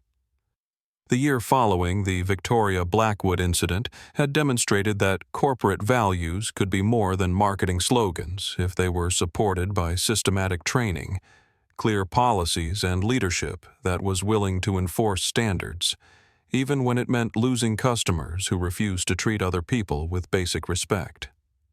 Maya Peterson's promotion to Director of Crew Development has been particularly successful, Grace observed, remembering the young flight attendant whose professional handling of an impossible situation had demonstrated exactly the kind of leadership potential that deserved recognition and advancement. Her first-hand experience with the challenges that crew members face when dealing with difficult passengers has informed training programs that are both practical and effective. Maya had used her experience from the Victoria Blackwood incident to develop role-playing scenarios that prepared flight attendants and gate agents for situations involving discriminatory behavior, entitled passengers, and conflicts that required de-escalation while maintaining appropriate boundaries. Her programs had become so successful that other airlines were requesting permission to adapt them for their own training purposes. The Samuel Washington Memorial Scholarship Fund has distributed its first round of awards, reported Marcus Chen, who had transitioned from passenger to board member following Grace's recognition of his strategic thinking and commitment to educational equity. 50 students from underrepresented communities are beginning university studies this year with full funding for 4-year programs in fields ranging from aerospace engineering to hospitality management. The scholarship program had attracted applications from around the world with selection criteria that emphasized academic achievement, community service, and demonstrated commitment to treating others with dignity and respect. Grace had insisted that recipients write essays about times when they had witnessed or experienced discrimination and how those experiences had shaped their understanding of social justice and personal responsibility. I've been particularly impressed by the quality of the application essays, Grace noted, having personally read every submission despite the administrative burden it represented. These young people have already demonstrated remarkable insight into how privilege and prejudice affect human relationships, and I'm confident they'll use their educational opportunities to create positive change in their communities and professions. The transformation of a single incident into a comprehensive program for social change represented exactly the kind of strategic thinking that had made Grace Washington legendary in business circles for her ability to turn challenges into opportunities and setbacks into platforms for advancement. The Victoria Blackwood confrontation had provided a teachable moment that reached millions of people through viral video sharing, but the lasting impact would come from institutional changes that outlived any individual incident or social media cycle. Captain Rodriguez's promotion to chief pilot has allowed him to implement company-wide protocols for handling passenger conflicts. Grace continued reviewing the systematic changes that had emerged from the lessons learned during Flight 847. His experience managing the situation while maintaining safety and professionalism has informed new procedures that protect both crew members and passengers, while ensuring that company values are upheld consistently across all operations. James Rodriguez had used his elevated position to create training programs that emphasized the connection between safety protocols and dignity standards, demonstrating that respect for human worth wasn't just a nice ideological position but a practical necessity for maintaining the kind of trust and cooperation that kept commercial aviation functioning effectively. The annual anniversary flight has become an important tradition for our company. Grace reflected, thinking about the symbolic significance of continuing to take the same route that she had originally planned as a honeymoon with her late husband Samuel. This year's flight will include scholarship recipients, crew members who have demonstrated exceptional commitment to our values, and business partners who share our vision of what commercial aviation can become when it prioritizes human dignity. The anniversary flight had evolved from Grace's private memorial journey into a corporate celebration of values and achievements that honored Samuel Washington's memory while demonstrating the company's ongoing commitment to treating every passenger with respect and consideration. The guest list included people whose stories illustrated the positive impact of implementing dignity-based policies in practical business operations. Looking forward, Grace said, turning her attention to strategic planning that would extend the influence of their initiatives beyond the aviation industry. I want to explore partnerships with hospitality companies, retail organizations, and other service industries that could benefit from similar training programs and policy frameworks. The success of Horizon Airways' dignity initiatives had attracted attention from business leaders in other industries who recognized that customer service excellence required more than technical competence and efficiency. It required cultural change that valued human relationships over transactional interactions and long-term trust over short-term profit optimization. Mrs. Washington. Sarah Kim said, "I should mention that we've received a letter from Victoria Blackwood requesting an opportunity to apologize in person and discuss whether there might be any possibility of making amends for her behavior last year." Grace considered this information with the kind of thoughtful attention that she gave to all decisions that involved human relationships and second chances. Understanding that her response would communicate something important about forgiveness, redemption, and the possibility of genuine transformation following serious mistakes and their consequences. The conference room at the International Civil Aviation Organization headquarters in Montreal buzzed with the kind of focused energy that accompanied discussions about policies that would affect millions of travelers around the world, as representatives from 53 countries gathered to address passenger rights, anti-discrimination protocols, and the enforcement mechanisms that would ensure commercial aviation served all passengers with equal dignity and respect. Dr. Elena Rodriguez, the organization's director of passenger rights, stood before a wall-sized display showing statistics from airlines that had implemented dignity-based training programs following the widely publicized Victoria Blackwood incident, which had become known in aviation circles as the Seat 1A case, and was now studied in business schools as an example of how viral social media content could drive corporate policy changes. The data we've collected over the past 12 months demonstrates that dignity-based customer service training produces measurable improvements in passenger satisfaction, crew confidence, and incident resolution across all demographic categories. Dr. Rodriguez reported highlighting charts that showed consistent improvement patterns across airlines that had adopted similar programs. More significantly, these improvements appear to be sustainable rather than temporary, suggesting that cultural change is occurring rather than simple compliance with new regulations. The presentation represented a transformation of individual corporate initiative into industry-wide policy recommendations that would establish minimum standards for how airlines addressed discrimination, harassment, and conflicts involving passenger behavior. Grace Washington's response to Victoria Blackwood's prejudice had created a template that other companies could adapt for their specific circumstances and operational requirements. The Horizon Airways model has been particularly influential because it demonstrates that treating passengers with dignity isn't just ethically correct, but also commercially successful. Dr. Rodriguez continued showing financial data that indicated increased customer loyalty, reduced legal liability, and improved employee retention among airlines that had implemented comprehensive dignity training programs. Companies that have adopted similar approaches report higher profitability alongside improved social impact metrics. Representatives from major airlines around the world had been studying the protocols that Grace Washington had developed, recognizing that the business case for dignity-based policies was as compelling as the moral argument.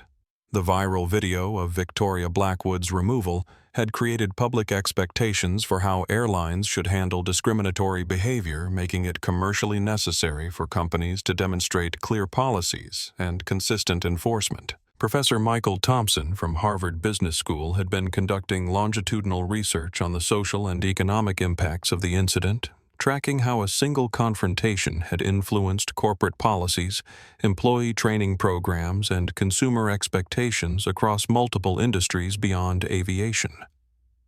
What we're observing is a phenomenon where viral social media content creates immediate pressure for institutional change.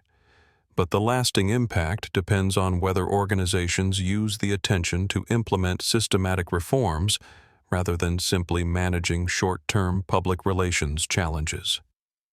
Professor Thompson explained to a gathering of business leaders studying the case as an example of crisis management and strategic transformation. His research had documented how companies in hospitality, retail, and other service industries had voluntarily adopted similar training programs and policy frameworks, recognizing that consumer attitudes about discrimination and dignity were changing in ways that required proactive response rather than reactive damage control when incidents occurred. The Victoria Blackwood incident had become required reading in corporate ethics courses, social justice seminars, and leadership development programs because it illustrated multiple important principles about power dynamics, privilege, consequences, and the intersection of individual behavior with institutional accountability. Students consistently identify this case as transformative for their understanding of how personal prejudices can have far-reaching consequences in interconnected business environments, reported Dr. Jennifer Liu from the Wharton School, where the case was used in courses on business ethics, crisis management, and organizational behavior. The fact that Mrs. Blackwood's assumptions about social hierarchies led directly to her financial ruin provides a concrete illustration of how character failures can undermine material success. Legal scholars had also found the case valuable for discussions about discrimination law, corporate liability, and the enforcement mechanisms that could address individual misconduct through business relationships rather than criminal or civil proceedings.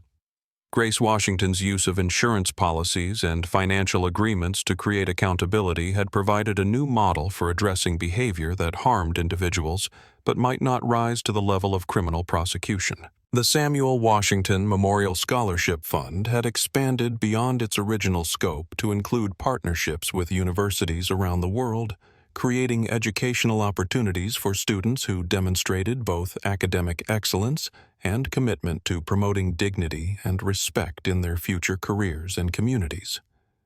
The scholarship recipients are already making significant contributions to their universities and communities, reported Dr. Amanda Foster, the fund's academic director. Their essays and research projects consistently address themes related to social justice inclusion and the practical implementation of dignity-based policies in various professional contexts. The scholarship program had attracted additional funding from corporations and individuals who wanted to support educational initiatives that promoted social change through leadership development and academic achievement. The annual Scholarship Symposium had become an important gathering for business leaders, academics, and students interested in exploring how dignity-based principles could be applied across different industries and cultural contexts. Victoria Blackwood's request for a meeting with Grace Washington had sparked discussions among business ethicists about forgiveness redemption and the conditions under which second chances should be offered to people who had demonstrated serious character failures but appeared to have learned from the consequences of their behavior. The question isn't whether Mrs. Blackwood deserves forgiveness, observed Dr. Patricia Williams, a specialist in business ethics and restorative justice, but whether offering that opportunity serves the broader goal of encouraging genuine transformation and demonstrating that dignity-based policies include pathways for redemption alongside accountability for harmful behavior. The debate reflected broader social questions about how institutions should balance justice with mercy, consequences with rehabilitation, and protection of vulnerable people with opportunities for personal growth and change. Grace Washington's decision about whether to meet with Victoria Blackwood would communicate important messages about the values that should guide both individual relationships and institutional policies in addressing discrimination and prejudice. The private dining room at the Harvard Club overlooked Central Park in the golden hour before sunset, its windows framing autumn leaves that seemed to glow with the kind of light that transformed ordinary moments into memories worth preserving. Grace Washington sat across from Victoria Blackwood at a small table set for two, the formal china and silver, creating a stark contrast to their last meeting in the cramped aisle of an aircraft, where power dynamics and social assumptions had collided with devastating consequences for both women.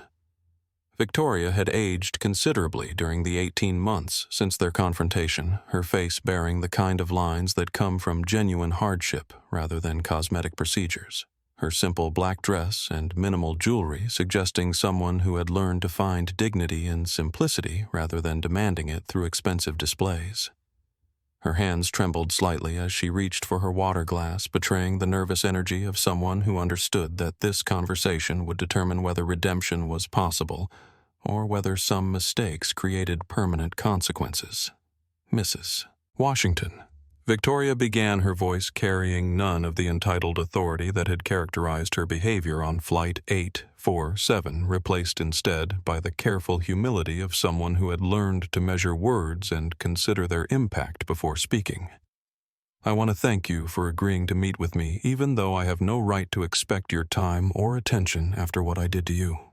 Grace studied Victoria's face with the careful attention of someone who had spent 40 years learning to distinguish between genuine remorse and strategic performance, recognizing the subtle differences between people who regretted getting caught and people who regretted their choices.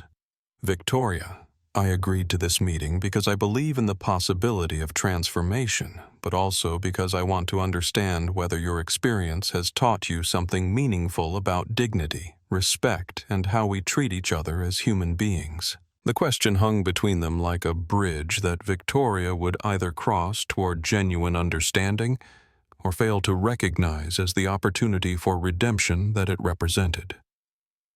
She took a deep breath, gathering courage that had been earned through months of working in service industries and experiencing firsthand the casual cruelty that privileged people often inflicted on those they perceived as socially inferior. I've learned that everything I thought I knew about worth and value was wrong, Victoria replied, her voice steady despite the emotional weight of admitting fundamental errors in judgment that had shaped years of destructive behavior.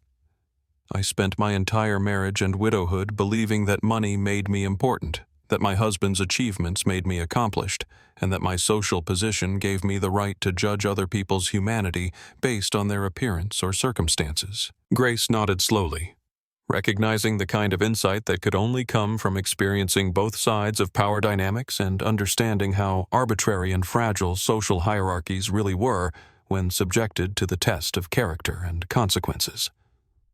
What I understand now, Victoria continued, is that treating someone with dignity shouldn't depend on knowing their bank balance or their social position, and that the cruelest thing I did to you wasn't questioning your right to sit in first class, but refusing to see your humanity because it didn't match my prejudices about what important people should look like. 5 years after the incident that transformed both their lives, Grace Washington and Victoria Blackwood stood together at the annual Samuel Washington Memorial Scholarship Ceremony, their unlikely partnership serving as a living testament to the possibility of redemption, forgiveness, and the kind of transformation that occurs when consequences meet genuine remorse and produce lasting change. The ballroom at the Four Seasons was filled with scholarship recipients, their families, and corporate sponsors who had committed to supporting educational opportunities for young people who demonstrated both academic excellence and dedication to treating others with dignity and respect. Victoria had spent the past 3 years working as Director of Guest Relations Training for a hotel chain that specialized in serving diverse clientele, using her experience of falling from privilege to powerlessness to develop programs that taught hospitality workers how to provide excellent service while maintaining their own dignity and professional boundaries. Her transformation from entitled socialite to effective advocate for service workers had surprised everyone, including herself, demonstrating that people could indeed learn from their mistakes if the consequences were severe enough, and the motivation for change was genuine rather than superficial. The scholarship fund had grown from Grace's original £50 million endowment to over $200 million through contributions from individuals and corporations who wanted to support the values that the program represented, creating educational opportunities for thousands of students around the world while establishing dignity-based principles as practical guides for business operations and personal relationships. Recipients were selected not only for academic achievement but for essays demonstrating understanding of social justice, personal experiences with discrimination or privilege, and commitment to using their education to create positive change in their communities and professions. Maya Peterson had been promoted to Senior Vice President of Global Operations for Horizon Airways, overseeing customer experience initiatives that had become industry standards for how airlines should handle passenger conflicts, crew training, and the integration of dignity-based policies with safety protocols and operational efficiency. Her programs were studied by business schools, government agencies, and international organizations as examples of how individual incidents could be transformed into comprehensive institutional change that served both moral principles and practical business objectives. The ripple effects of that single confrontation on Flight 847 had extended far beyond the aviation industry to influence corporate policies. Educational curricula and social conversations about privilege, prejudice, and the responsibilities that came with wealth and power. Business schools taught the Victoria Blackwood case as an example of how character failures could undermine material success, while social justice organizations used Grace Washington's response as a model for how to address discrimination through strategic action rather than angry reaction. Captain Rodriguez had retired as chief pilot after implementing company-wide protocols that balanced passenger rights with crew authority, safety requirements with dignity standards, and corporate liability with moral responsibility, leaving behind training programs that prepared aviation professionals to handle conflicts involving discrimination, entitlement, and the complex dynamics that arose when people from different backgrounds shared confined spaces for extended periods. Victoria's annual speech to new scholarship recipients had become one of the ceremony's most powerful traditions, offering young people a first-hand account of how privilege could corrupt judgment, how consequences could create opportunities for growth, and how redemption required genuine change rather than simple apology or financial compensation. Her message consistently emphasized that treating people with dignity wasn't about political correctness or social expectations, but about recognizing the fundamental humanity that connected all people regardless of their circumstances or appearances. The legal precedents established by Grace's response to Victoria's behavior had influenced corporate liability standards. Insurance policy, language and enforcement mechanisms that allowed business relationships to address individual misconduct without requiring criminal prosecution or civil litigation, creating accountability systems that were both effective and proportionate to the severity of harmful behavior. Research conducted by universities and policy institutes had documented measurable improvements in customer satisfaction, employee retention, and corporate reputation among organizations that had implemented dignity-based training programs, providing concrete evidence that treating people with respect produced tangible business benefits alongside moral satisfaction. The data had convinced skeptical executives that investing in dignity training was strategically smart rather than merely ethically correct.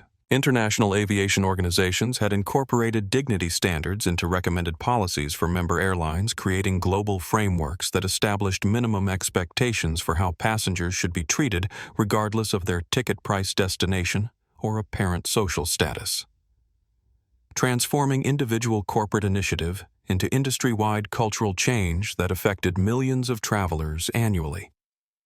The Samuel Washington Memorial Foundation had expanded beyond scholarships to include research grants for studying discrimination policy development initiatives for implementing dignity-based practices in various industries and advocacy programs that connected academic research with practical applications in business, government, and nonprofit organizations. The Foundation's annual conference had become an important gathering for business leaders, educators, policymakers, and activists who shared commitment to creating more inclusive and respectful social institutions.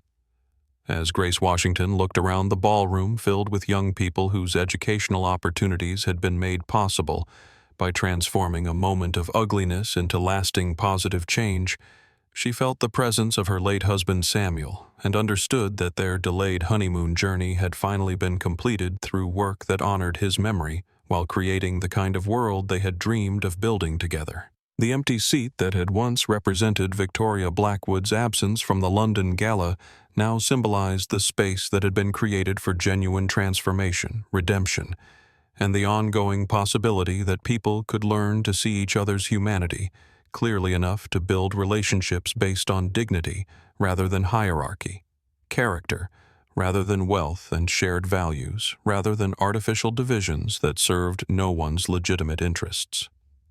If this story of justice transformation and the power of treating everyone with dignity moved you, please like this video and subscribe to our channel for more inspiring stories about ordinary people doing extraordinary things. Share your thoughts in the comments about how small acts of kindness or courage have changed your perspective, and let us know where you're watching from around the world. Together we can build communities where everyone is valued for their character rather than their circumstances, and where true class is measured by how we treat others rather than how others treat us.